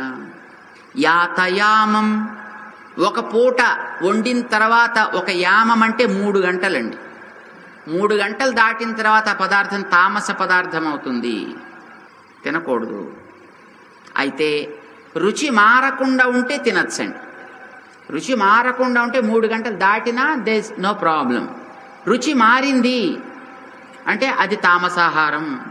గతరసం, రుచి మారకుండా. ఒకవేళ రుచి మారిన అది పూతి, దుర్గంధ భూయిష్టము, పనికిరాదు, తామసాహారం. పర్యుషితం చేయత్, పైన వచ్చి కొన్నిటికి ఫంగస్ ఫారం అయిపోతుంది, వైట్ కలర్లోనో గ్రీన్ కలర్లోనో something is formed, it's bad, that is తామసాహారం, దాన్ని వదలాలి. ఉచ్ఛిష్టమపిచ, అలాగే తిని ఎంగిలైనది అది కూడా దోషము. ఇప్పుడు మన దేశంలో తక్కువ అండి, ఈ అమెరికా లాంటి దేశాల్లో పదార్థాలు తయారు చేసి పెడతారండి. ఆ తయారు చేసి పెడితే ఎవడైనా వస్తాయండి, వాడికి అక్కడ వాళ్ళు ఎవరు వడ్డించే వాళ్ళు ఏం ఉండక్కర్లేదండి, వాళ్ళే చూసుకుని తినొచ్చండి. వాడు చూస్తాడు వెళ్ళి ఆ పదార్థం ఒక కూరలో ఉందనుకోండి, అక్కడ అందులో నుంచి ఒక పీస్ తీస్తాడు, ఇట్స్ నో గుడ్, దాంట్లో పెట్టేస్తాడు. మళ్ళీ ఇంకోటి తీస్తాడండి, this is also not good, దాంట్లో పెట్టేస్తాడండి. ఇంకోటి ఏదో చూస్తాడండి, ఇది బాగుంది, సరే తీసుకుని వెళ్ళిపోతాడండి వాడు. ఆ తర్వాత నువ్వు వస్తావు, నువ్వు తర్వాత దీన్ని తీసుకుని ఇది చూస్తాను, దిస్ ఈజ్ ఓకే అని నువ్వు తినేస్తాను. పబ్లిక్ ఫంక్షన్స్లో that is only like that. In your private functions it's not there, but in public functions it is, which is not right. ఇప్పుడు చూడండి, మీ అందరికీ తెలుసును, బాటిల్స్ మీ అందరి దగ్గర పక్కన నీళ్లు ఉన్నాయి. ఏం చేస్తున్నారు మీరు కసిన తాగేసి ఆ పక్కవాడికి, వాడి కసిన తాగి ఆ పక్కవాడికి, ఆ తర్వాత మళ్ళీ వీడు వాడిని తాగుతున్నాడు. ఎంగిలేనా? మేము ఒకసారి కల్కట్టాలో ట్రైన్ ఎక్కామండి. ఇప్పుడు సంగతి కాదు అది, ఐ థింక్ ఆల్మోస్ట్ 35 years క్రితం, 35 ఏళ్ల క్రితం సంగతి మాట. మేము అక్కడ రైలు ఎక్కినప్పుడు మాకు తెలియదు, అప్పుడు కొత్త. ఆ కంపార్ట్మెంట్ చాలా మంది కూర్చున్నారు, ఇలా 10 మంది కూర్చున్నారండి. వీడు ఒకటి తీసుకున్నాడు, అన్నాడు, పక్కవాడికి ఇచ్చాడండి. వాడు తీసుకుని ఇంకో దమ్ము పట్టాడండి. వాడు ఆ పక్కవాడికి ఇచ్చాడండి. వాడు ఆ దమ్ము పట్టి ఇచ్చాడు. ఈ పట్టిన దమ్ము అట్లా మొత్తం 10 మందికి తిరిగి మళ్ళీ వీడి తిరిగి వచ్చిందండి. మళ్ళీ వీడి పక్కన మళ్ళీ వీడో హుక్క, దాంతో మళ్ళీ వీడు దమ్ము పడుతున్నాడు, ఇస్తున్నాడు. ఆ బంగో గింగో అంటారండి దాన్ని. వాడు ఒకడు పట్టిస్తుంటాడు, పక్కవాడు వరుసగా రౌండ్ రౌండ్ రౌండ్ రౌండ్ తిరుగుతూనే ఉంటుందండి అది. ఇప్పుడు మీరు మంచినీళ్ళు కూడా అట్లాగే తాగుతున్నారండి. వీడు సగం తాగేసి ఆ పక్కన పెట్టుకుంటే పక్కన వాడికి మంచిలు కావాలంటే వాడు దాన్ని తీసుకుని తాగుతుంటాడు. What is this? ఎంగిలి. It's very. అసలు మనం తాగిన నీళ్లే మళ్ళీ తాగడం తప్పండి. మీకు తెలుసునో తెలీదో, మనం తాగి కాసేపు మూత పెట్టేస్తుంటాం, మళ్ళీ కాసేపు మళ్ళీ తీసి మళ్ళీ మూత పెట్టి, మళ్ళీ తాగి మూత పెట్టి మళ్ళీ పెడుతుంటాం. That itself is a contamination, it's pollution. ఒకసారి మన నోటి సెలైవా దానికి అంటింది అంటే అది పాడైపోయిందని అర్థం. ఉమ్మి ఒకసారి అంటిందంటే that got spoiled and you drink it again and again. Oh God. అందుకే మన వాళ్ళు ఎప్పుడు మంచినీళ్ళు గ్లాసు నోటిలో కరుచుకుని కూడా తాగేవాళ్ళు కాదండి. గ్లాస్తో అలా పైకి ఎట్టుకుని తాగుతారు. వాటర్ పొల్యూట్ కాకూడదు, అందులోంచి రకరకాల డిసీజెస్ రావడానికి ఛాన్సెస్ ఉన్నాయి. అంచేత అది తనకి తగదండి. ఉచ్చిష్టం అంచేత ఉచ్చిష్టము కూడా తామసము అంటారు. అమేధ్యం, ఏది భగవంతుడికి తగినది కాదో అవన్నీ తామసాలు. ఉల్లి, వెల్లుల్లి, ములగా, సొరకాయ, బీరకాయ. ఏమిటండి ఆరోగ్యాన్ని ఇచ్చేవన్నీ మీరు పనికిరావంటారు, ఇంకేమున్నాయి మేము తినడానికి? గడ్డి. ఇప్పుడు టీవీలో అంతా సొరకాయలు తినమంటున్నారండి, బోల్డ్ అంతా. అది మంచి ఆరోగ్యం అంట. It's okay. ఈ శరీరానికి ఆరోగ్యం, మనస్సుకి తామసం. శరీరాన్ని బాగా పెడితే పెట్టచ్చును, బట్ శరీరం ఈజ్ ఓన్లీ స్మాల్ థింగ్. దానికంటే విలువైంది మనస్సు. దట్ మనస్సు got contaminated because of these things. When you eat wrong foods, जो कच्चा फूड जब खाते हैं, जो तामसिक आहार जो खाते हैं, शायद शरीर के लिए स्वास्थ्य होता होगा, मन खराब हो जाएगा. ये तो सात्विक राजस तामस मन के लिए, शरीर के लिए नहीं. शरीर तो बढ़ेगा, मन तो नाश हो जाएगा. तुमको क्या चाहिए? मन चाहिए या शरीर चाहिए? प्रेफरेंस तुम्हारा है. दोनों चाहिए तो सात्विक फूड ले लो, तामसिक फूड मत लो. तामसिक फूड लेने से शरीर मात्र ठीक रहता है, मन खराब हो जाता है. फायदा क्या है? शरीर ठीक ही है. फिर जब मन काम नहीं करता तो शरीर से तो क्या कर सकेगा? कुछ लोग हम देखते हैं एकदम बड़ा बड़ा शरीर रहता है, फिर भी दिमाग पूरा एब्सेंट. माता पिता लोग बोलते हैं, स्वामी जी इनको क्या करें, कहाँ ले जाएं, इनसे क्या करें, कुछ मंत्र कहो या कुछ यज्ञ करो, इनके दिमाग ठीक करो Swami ji. Body is good but mind is absent in total. Then he is no less than a vegetable, is of no use at all. Do you want that? Choice is yours. మీది బాధ్యత. మీకు ఏది కావాలంటే అది మీరు సెలెక్ట్ చేసుకోండి. కానీ ఇవి భోజనం తామసప్రియం, తామసులకి ఇష్టమయ్యేవి ఇవి. ఒకవేళ మీకు ఇలాంటివి ఇష్టంగా ఉన్నాయనుకోండి, దాన్ని మార్చుకొని సాత్వికమైన వాటిని మీరు అలవాటు చేసుకోగలిగితే ఎస్. ఈవేళ వెంటనే కాదండి. చాలామందికి ఒక కోరిక, ఒక భావన ఉంటుందండి. ఏమండి మేము వెళ్ళి పూజ ప్రారంభించాం, మేము కూడా ఇప్పుడు గొప్పవాళ్ళు అయిపోయాం, కమాన్ మేము కూడా ఇప్పుడు మీతో పాటు కూర్చుని భోజనం చేస్తాం. అరే నువ్వు ఇప్పుడు స్టార్ట్ చేస్తే నువ్వు అయిపోయావా? మీరు సర్కస్సులు చూసారా? సర్కస్సులు ఏమంటే ఎప్పుడేం చూసారా సర్కస్సుల్లో? Yes, very good. ఆ సర్కస్సులో చిట్ట చివరి ఒక షో చూపిస్తాడండి మీకు. యూజువల్గా ప్రతి ఇదివరకు మేము చిన్నప్పుడు చూసిన సర్కస్లో చివరి చూపించేవాడు షో ఏంటో తెలిసిన ఆ పైన ఆ రూఫ్ కట్టుంటాయండి ఉయ్యాలలాగా, అందులోంచి వాడు ఊగుతాడు ఇక్కడి నుంచి ఇక్కడికి, అక్కడి నుంచి ఇక్కడికి, ఇక్కడి నుంచి ఇక్కడికి, విడిలా ఊగి టక్కుమని వదిలేసి అట్నుంచి వచ్చిందాన్ని పట్టుకుంటాడండి. మనకి నేల మీద పట్టుకోవడానికి చేతకాక మన కింద పడి కాళ్ళు విరగొట్టుకుంటూ ఉంటామండి. వాడు ఆకాశంలో అట్నుంచి వచ్చేదాన్ని सर्कस के अंदर झूले में, वहां से एक झूले में आता है, यहाँ से एक झूले में आता है, दोनों आकर दोनों बदल लेते हैं. वहां से आने वाले इसको पकड़ के इधर जाता है, यहाँ से आने वाले इसको छोड़कर उसको पकड़कर वहां जाता है. हैं? वो भी तो एक आदमी है, लेकिन उन्होंने योगाभ्यास किया तो ऐसा कर सका. तो अभी अभी योगाभ्यास शुरू किया, मैं भी तुम्हारा जैसा बन गया हूं. अरे उनके साथ बैठने से क्या तो ऐसे जैसा हो जाएगा थोड़ी. तुमको ऐसा पेड़ पैर साफ करके सीधा रखे, हाथ से पैर पकड़कर सिर को पैर के ऊपर रखना ही नहीं चाहता, नहीं जानता, वो भी कर नहीं सकता. అవునండి పెడతారండి అట్లాగా కాళ్ళు చాపి చేతులు పట్టుకుని తల దానికి అంచుతారా మోకాళ్ళకి? పొట్ట వంగదండి, పొట్ట వంగదండి. ఈ మాత్రం మనకి వాడు యోగం చేసేవాడే, నువ్వు యోగాభ్యాసం చేసేవాడివే, కానీ తేడా లేదు నీకు వాడికి. ఏమండి మేము కూడా భక్తులమేనండి, పెద్ద మేము ఎందుకు చేయకూడదండి, మీరే చెయ్యాలా అడిగేవాళ్ళు ఎంతమంది లేరండి? మేము స్నానం చేసామండి, మేము మనుషులమేనండి, మేము శుచిగానే ఉన్నామండి, మేము మీ అంత వాళ్ళమేనండి. ఈ ఉత్తర భారతదేశంలో అవి బాబోయ్ మీరు మరీ చూస్తారండి. ఎక్కడికైనా వెళ్ళి ఏదో మీ స్నానం చేసి ఆ పక్కన కూర్చొని అనుష్ఠానం చేసుకుంటున్నారు అనుకోండి, మీరు ఆ పక్కన అలా తోసుకుపోతుంటాడు. మళ్ళీ ఒరే నేను స్నానం చేశాను రాకురా అంటే, నువ్వు మనిషివే నేను మనిషినే పోయా అంటాడు వాడు. చూసారండి ఎప్పుడైనా? तू भी संत है मैं भी संत हूँ, क्या फर्क है तुम्हारे दो और हमारे में, हैं? तो तू ना काम कर, मैं मेरा काम करूँगा. బాప్ రే బాప్, ఇదండి తేడా. రకరకాలుగా ఉంటారు. సాత్వికము, రాజసము, తామసము. నీకేది కావాలి నువ్వు ఆలోచించు. ఇది ఆహారానికి సంబంధించి. ఇందాక ఆయన ఏం చెప్పాడు? ఆహార, యజ్ఞ, తప, దాన, ఈ 4 తేడాలు చెప్తాను అని చెప్పాడు ఆయన. అందులో మొట్టమొదటి ఆహారంలో తేడాలు చెప్పాడు. సాత్విక ఆహారము, రాజసాహారము, తామసాహారము. ఇప్పుడు దాని తర్వాత యాగాల గురించి చెప్తున్నాను. యజ్ఞాల్లో సాత్విక యజ్ఞమేమి, రాజస యజ్ఞమేమి, తామస యజ్ఞమేమి. అఫలాకాంక్షిభిర్యజ్ఞ విధిదృష్టో యజ్యతే. శాస్త్రంలో ఏది ఎలా చేయమని చెప్పిందో వాడు అంతే అలానే చేస్తాడు తాత్వికుడైన వాడు. ఆ చేసేటప్పుడు కూడా ఇది ఇలా చేయదగును కనుక నాకు ఇష్టమా అయిష్టమా అనే ప్రశ్న లేదు, నాకు నచ్చింది నచ్చలేదు అనే ప్రశ్న లేదు.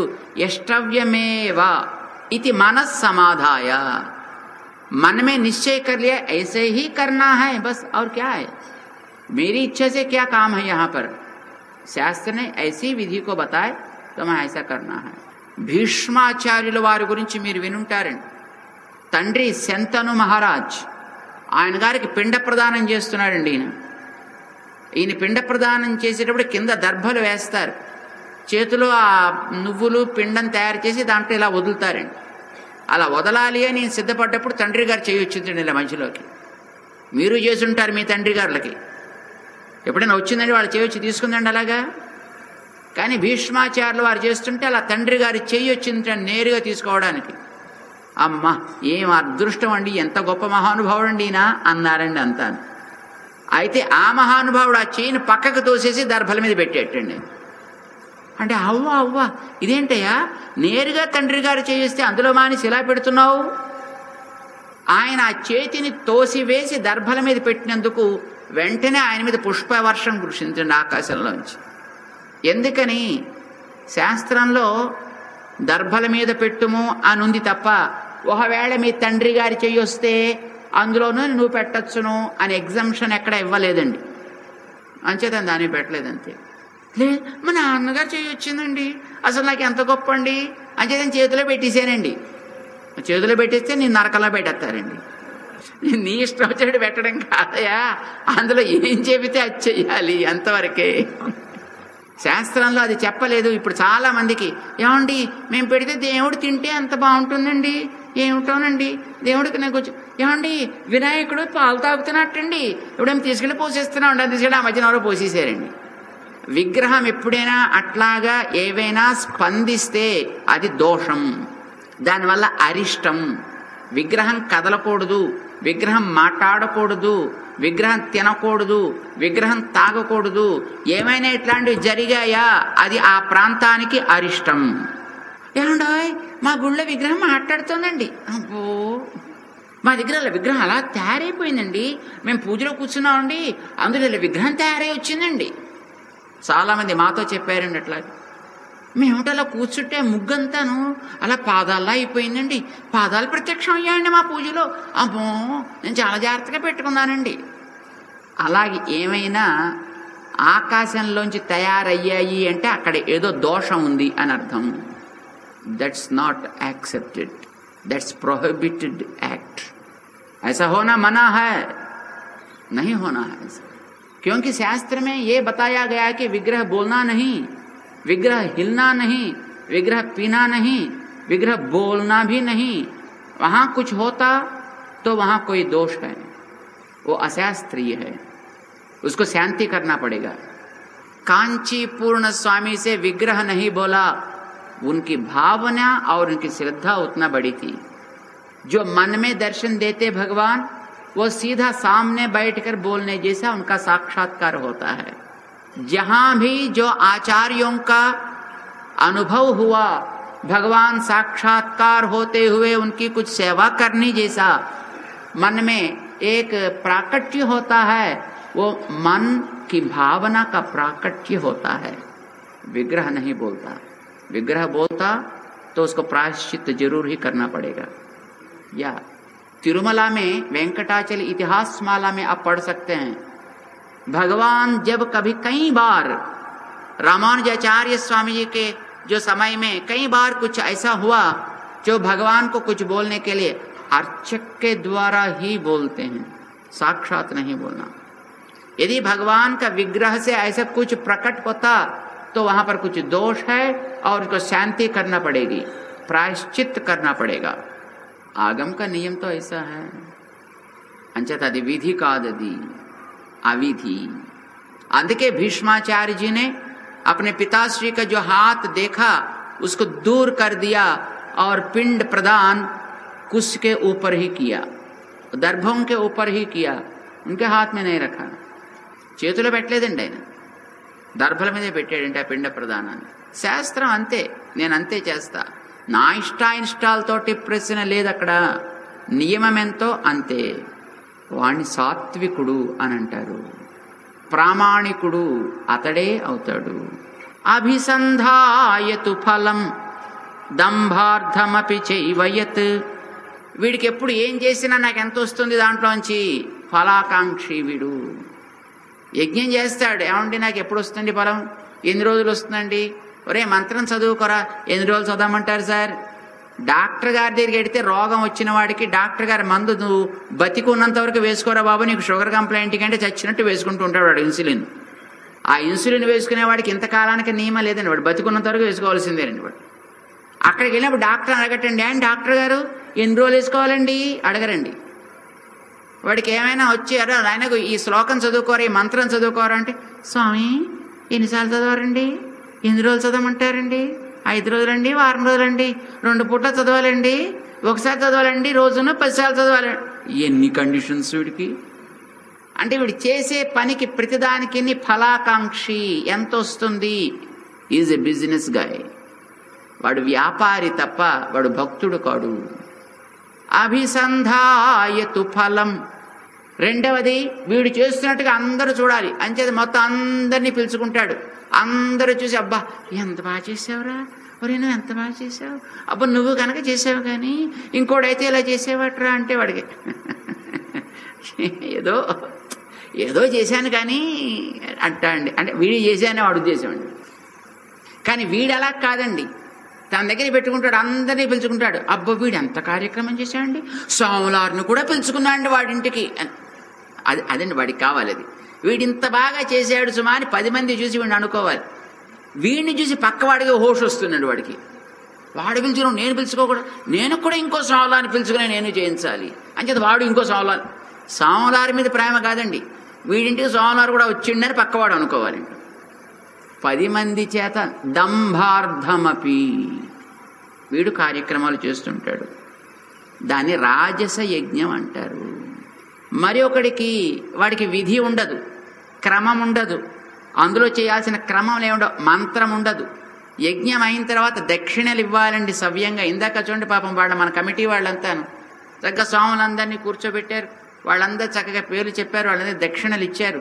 దక్షిణతోటి యజ్ఞము సమాపనం అవుతుంది అని నియమం. వాడు అట్లా చేస్తాడండి, వీడికి యజ్ఞం లేదు ఏం లేదు, చేశాడా తీసుకోపో అంటాడు. వాడు ఏదో ఇస్తుంటాడు, లేదా అసలు ఇవ్వడండి. అలాంటి వాడికి ఆ యజ్ఞం పని చేయదు. అది శ్రద్ధావిరహితం యజ్ఞం. వాడికి దాని మీద రుచి త్వర ఏమి ఉండవు. శ్రద్ధ లేని ఆ కార్యక్రమం తామస యాగము అని అంటారు. ఇది యజ్ఞానికి సంబంధించి. ఇక తపస్సు అంటే మనస్సుతో చేసేదండి, ఆలోచనతో చేసేది.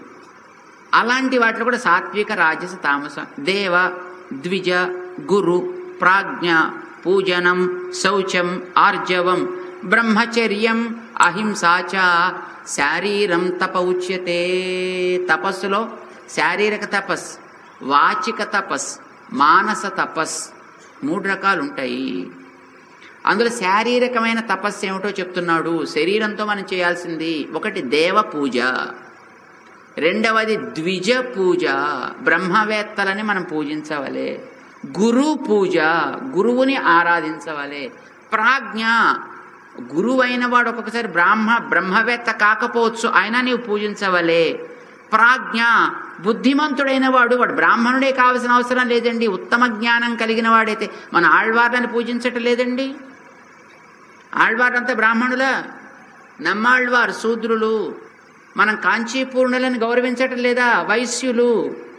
విష్ణు చిత్తుల వారు గోదాదేవి వాళ్ళ నాన్నగారు బ్రాహ్మణుడు, కులశేఖరులు క్షత్రియుడు, నమ్మాళ్వారు శూద్రుడు, తిరుప్పాణి ఆళ్వార్ హరిజన్. పూజించట్లేదండి. ప్రాజ్ఞ, వారి జ్ఞానంలో సాక్షాత్తు భగవంతుణ్ణి కలిగినటువంటి మహనీయులు. అలాగే దేవ, ద్విజ, గురు, ప్రాజ్ఞ పూజనం, అలాంటి వారిని మనం ఆరాధించవలే. శౌచం, శుచి కలిగి ఉండుట, మనస్సులో ఏది తలుస్తామో అదే చేయాలి. ఆర్జవం, వాక్కు, మనస్సు, శారీరమ కర్మల్లో ఏకరూపత కావాలి.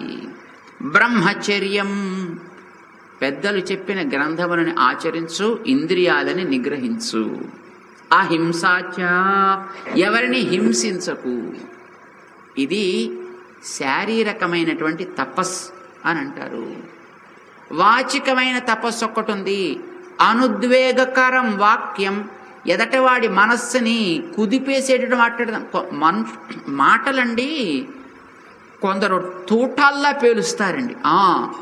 అసలు వాడారంటే ఎదటివాడి గుండెల్లోకి ఇలాగా మండేటటువంటి ఒక నిప్పు కణాన్ని అలా కరకర పొడిచినట్టుగా అలా వేసేస్తారండి మాటలు.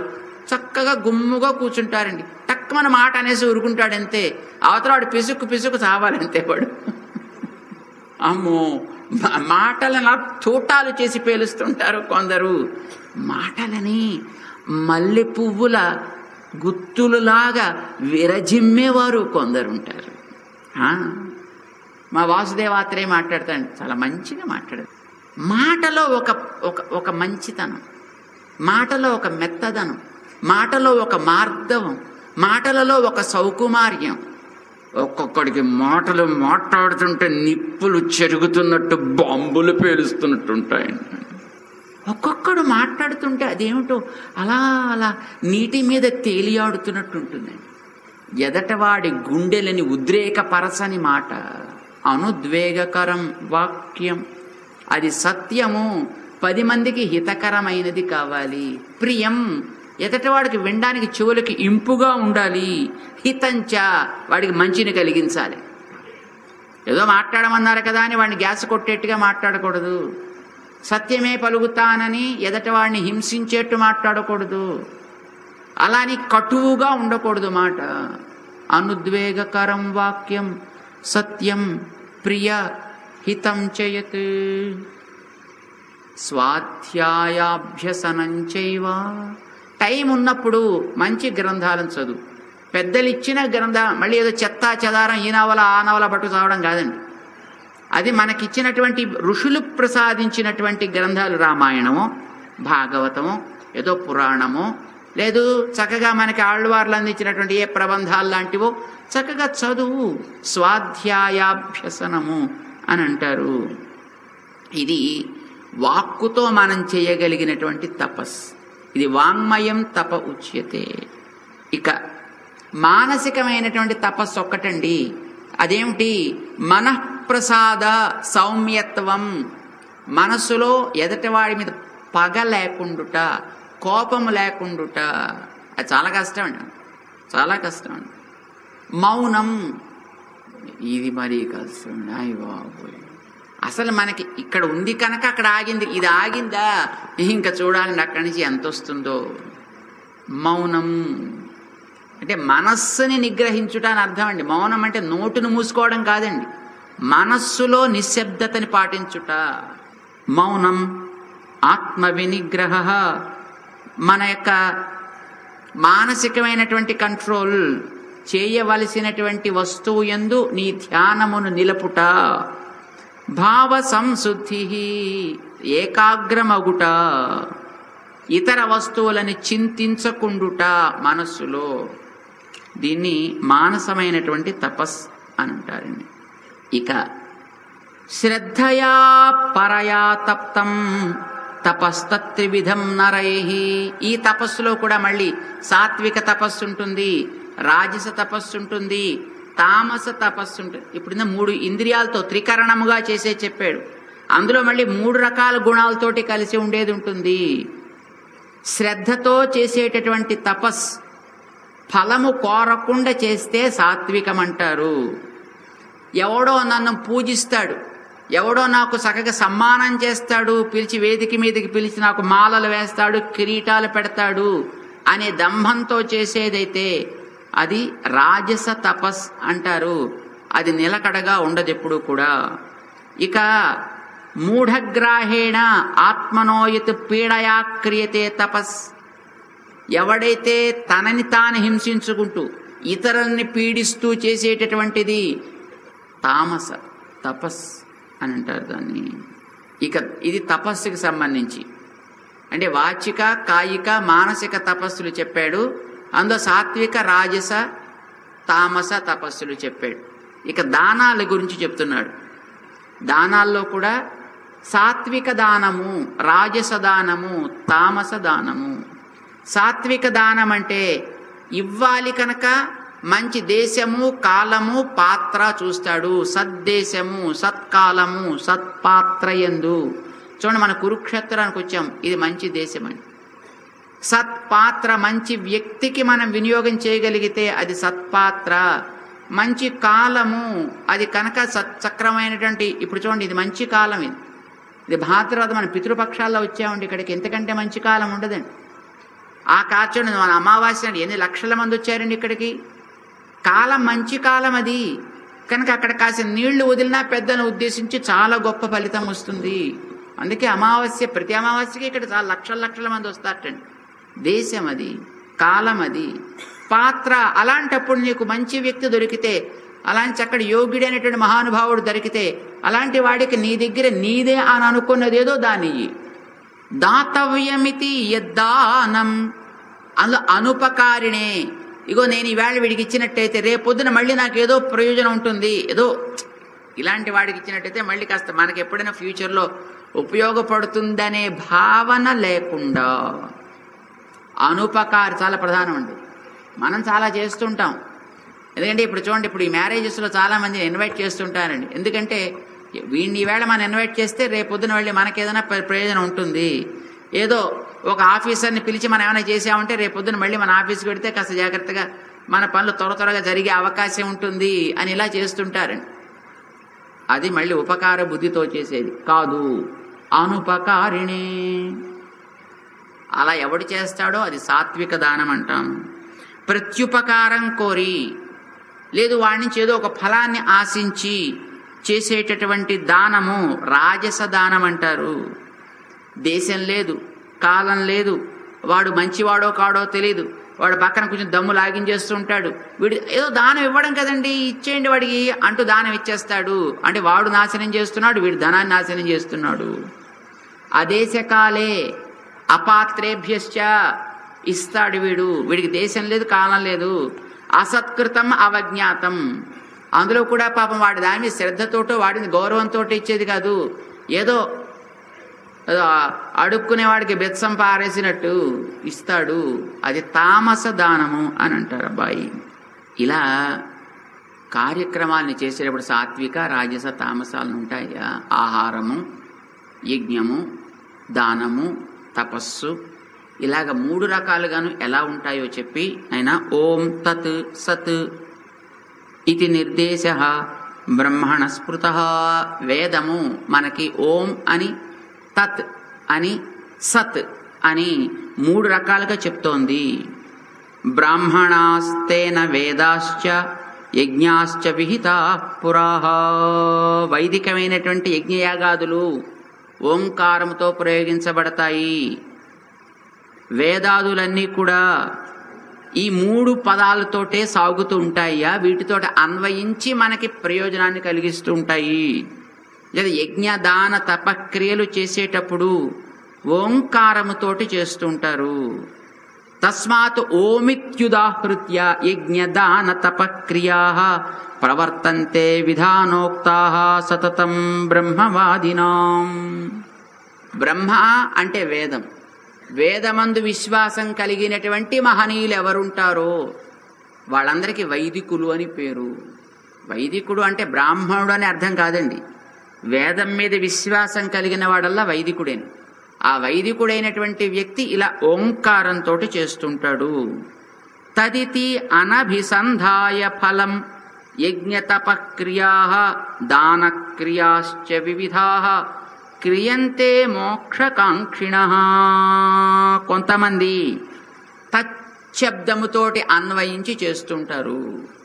తత్ అంటే తనోతి, అది మనం చేసేటటువంటి వాటిని జాగ్రత్తగా పెంచి వాటిని విస్తరింపచేసి మనకి మోక్షాన్ని ప్రసాదించేంత వరకు వీటిని ఫలింపచేస్తాయి.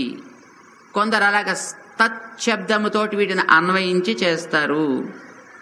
సద్భావే సాధుభావే చ సదిత్యేతత్ ప్రయుజ్యతే ప్రశస్తే కర్మణి తథా సచ్చబ్ద పార్థయుజ్యతే. సత్ అంటే ప్రామాణికమైనది, ఒక ప్రమాణమునకు లభించున్నది, మంచిది. లోకంలో వేదంలో దీన్ని వాడుతూ ఉంటారయ్యా, మంచి కార్యాలు చేసేటప్పుడు వీటిని వాడుతూ ఉంటారు. యజ్ఞే తపసి దానే చ స్థితి సదితి చోచ్యతే కర్మ చైవ తదర్థీయం సదిత్యేవాభిధీయతే. యజ్ఞ యాగ తపః దానాది కర్మలన్నీ మనం ప్రమాణాన్ని అనుసరించి శ్రద్ధతోటి చేస్తే వాటిని సత్ కర్మలు అని అంటారయా, దాంతోటి కలిపి చేస్తుంటారు. ఏదైనా శాస్త్రము చెప్పిన దాని యందు శ్రద్ధ ఉంచి ఆ క్రమంలో చేసేటటువంటి కార్యాలు ఏవైనా, అది ఆహారం కావచ్చు, హోమం కావచ్చు, దానము కావచ్చు, తపస్సు కావచ్చు, అవి మనకి సత్ఫలితాన్ని ఇచ్చేవవుతాయి, భగవత్ ప్రాప్తి సాధనాలవుతాయి. లేదా ఆత్మప్రాప్తి సాధనాలైనా అలాగే అవ్వాలి. అది కాకుండా చేసేవేవైనా అసత్ అనే అంటారు దాన్ని. అంటే అది మనకి ఫలితాన్ని ఇచ్చేది కాదు, అది వ్యర్థము అని అర్థమయ్యా. అంచేత నువ్వు మొట్టమొదటి అడిగావే, నాకు శ్రద్ధ ఉంది కానీ శాస్త్రాన్ని అంగీకరించకుండా శాస్త్రం చెప్పింది కాకుండా ఏదో చేస్తాను అని. అట్లాగే శాస్త్రం చెప్పని దాన్ని నువ్వు ఏ శ్రద్ధతో చేసినా అది ఏ ఫలితాన్ని ఇచ్చేది కానే కాదు సుమా అని భగవంతుడు ఈ 17వ అధ్యాయంలో శ్రద్ధ త్రయము సాత్విక రాజస తామస శ్రద్ధలని వివరించి అది వాచిక కాయిక మానసికమైనటువంటి శ్రద్ధలని చెప్పి నువ్వు శ్రద్ధతోటి చేయి, శాస్త్రీయమైన కర్మల్ని చేయుము అని వివరించి ముగించాడు. ఇక 18వ అధ్యాయంలో మొత్తం ఇంతవరకు చెప్పిన దానంతటినీ ఒక్కసారి సమగ్రంగా క్రోడీకరించి దాన్ని ముగిస్తాడు గ్రంథాన్ని. 17వ అధ్యాయాన్ని గురించి చెబుతూ మనకి యామునాచార్య స్వామి అశాస్త్రం ఆసురం కృత్స్నం శాస్త్రీయం గుణతః పృథక్ లక్షణం శాస్త్ర సిద్ధస్య త్రిధా సప్తదశోదితం. అశాస్త్రం శాస్త్రము చెప్పనిది ఏదైనా ఆసుర ప్రవృత్తే. శాస్త్రము చెప్పినది 3 రకాలు. అవి ఎలా ఉంటాయి? ఇప్పుడు తామస క్రియలు రాజస క్రియలు కూడా శాస్త్రం చెప్పినవి. వాటిని మనం శ్రద్ధతోటి చేయగలిగినట్లయితే అది క్రమంగా అందులోంచి మన్ని పైకి తీసుకుని వెడతాయి. అవి ఎట్లా ఉంటాయి అని 3 రకాలుగా ఉండే వాటిని మనకి వివరించి ఈ 17వ అధ్యాయాన్ని ముగించాడనమాట. ఇక చివర ఈశ్వరే కర్తృతా బుద్ధి సత్వ ఉపాదేయత అంతిమే స్వకర్మ పరిణామశ్చ. నువ్వు చేసేది ఏదైనా సరే భగవంతుడు కర్త, నీ వెంట ఉండి నడిపించేవాడు ఆయన అని గుర్తుపెట్టుకో, చెయ్యి. అందులో సత్వగుణముతో చేసే వాటినే స్వీకరించు, వాటినే పెంచుకో. చేసే ప్రతి పని అప్పుడు భగవంతుని యొక్క ఆరాధనగా పరిణమించును. ఇలా భగవంతుని యందు భారాన్ని ఉంచి చేయుట అనేదాన్ని వివరిస్తూ మొత్తం 17 అధ్యాయాల్లో చెప్పిన దానంతటిని కూడా కన్సాలిడేట్ చేసి చరమ శ్లోకాన్ని అంటే 66వ శ్లోకం దగ్గరికి వచ్చిన తర్వాత, నాయనా సర్వధర్మాన్ పరిత్యజ్య మాం ఏకం శరణం వ్రజ. ముందు అన్నీ చెప్పాడు ఆయన, నీకు అన్నీ చెప్పేశానయా, అయితే వీటన్నిటినీ జాగ్రత్తగా ఆలోచించుకొని ఏది మంచిదో అది చెయ్యి అన్నాడైన. అంటే అన్నీ విన్న తర్వాత మళ్ళీ నువ్వే ఏది మంచిదో అది నిర్ణయించుకుని చేయవయ్యా అనేటప్పటికి బాధ కలిగింది అర్జునుడికి. ఇదేమిటి అన్ని చేసి మళ్ళీ నా మీద భారం పెట్టేట్టయితే నిన్నెందుకు అయ్యా పట్టుకోవడం అని పాపం ఏడిచాడు 3వసారి. సర్లే బాధపడకు, ఏడవద్దులే, మామేకం శరణం ప్రజ, నన్ను ఆశ్రయించు, నేను నిన్ను అన్ని రకాలైన దోషముల నుంచి మోక్షయిష్యామి, అన్నిటి నుంచి నేను నిన్ను విడిపిస్తా, మా శుచః శోకించకు అని అతన్ని ధైర్యము చెప్పాడు భగవంతుడు. వెంటనే అర్జునుడికి ధైర్యం కలిగింది. కరిష్యే వచనం తవ, నువ్వు చెప్పినట్టుగా నేను తప్పకుండా చేస్తానయా అని సిద్ధపడ్డాడు అర్జునుడు. 18వ అధ్యాయం విన్న తరువాత అతనికి సందేహం తీరింది. ఇంతవరకు నేనెవరినో కొట్టేవాణ్ణి, వాళ్ళెవరో పోయేవాళ్ళు అని అనుకున్నాడు ఆయన. ఇది విన్న తర్వాత బాధ్యత ఒకటి ఉంటప్పుడు దాన్ని బాధ్యత నెరవేర్చడం తన కర్తవ్యం కనుక అది చేసేటప్పుడు కూడా భగవంతుడి మీద భారం పెట్టి చేసినట్లయితే దాంట్లో తనకేమీ కర్తృత్వం ఉండదు, తనకి దానివల్ల ఏ రకమైనటువంటి లాభ నష్టములతోటి ప్రమేయము ఉండదు అని నిర్ణయం చేసుకుని భగవంతుడి మీద భారం పెట్టి తన యొక్క బాధ్యతని, ధనస్సుని తీసుకున్నాడు, బాణాలను తీసుకున్నాడు. ఎత్ర యోగేశ్వరః ఎత్ర పార్థః ధనుర్ధరః.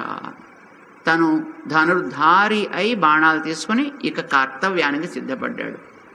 ఆత్మజ్ఞాన ప్రదానం చేత శోకము తీరి కర్తవ్య ఉన్ముఖుడు కాగలిగాడు అన్నమాట. భగవద్గీత ఆ రకంగా మన్ని క్రియాశీలురనుగా తీర్చిదిద్దే గ్రంథం. మనిషికి చెయ్యాల్సిన బాధ్యతల్ని కూడా వదిలివేయాలి అని అనిపించే గ్రంథము కాదు, ప్రపంచానంతటిని వదిలేయాలనిపించే గ్రంథం కాదు ఇది.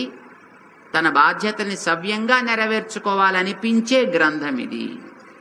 నిష్క్రియుణ్ణి చేసే గ్రంథం కాదు ఇది, క్రియాశీలుడిగా తీర్చిదిద్దే గ్రంథము అన్నమాట. జై శ్రీమన్నారాయణ.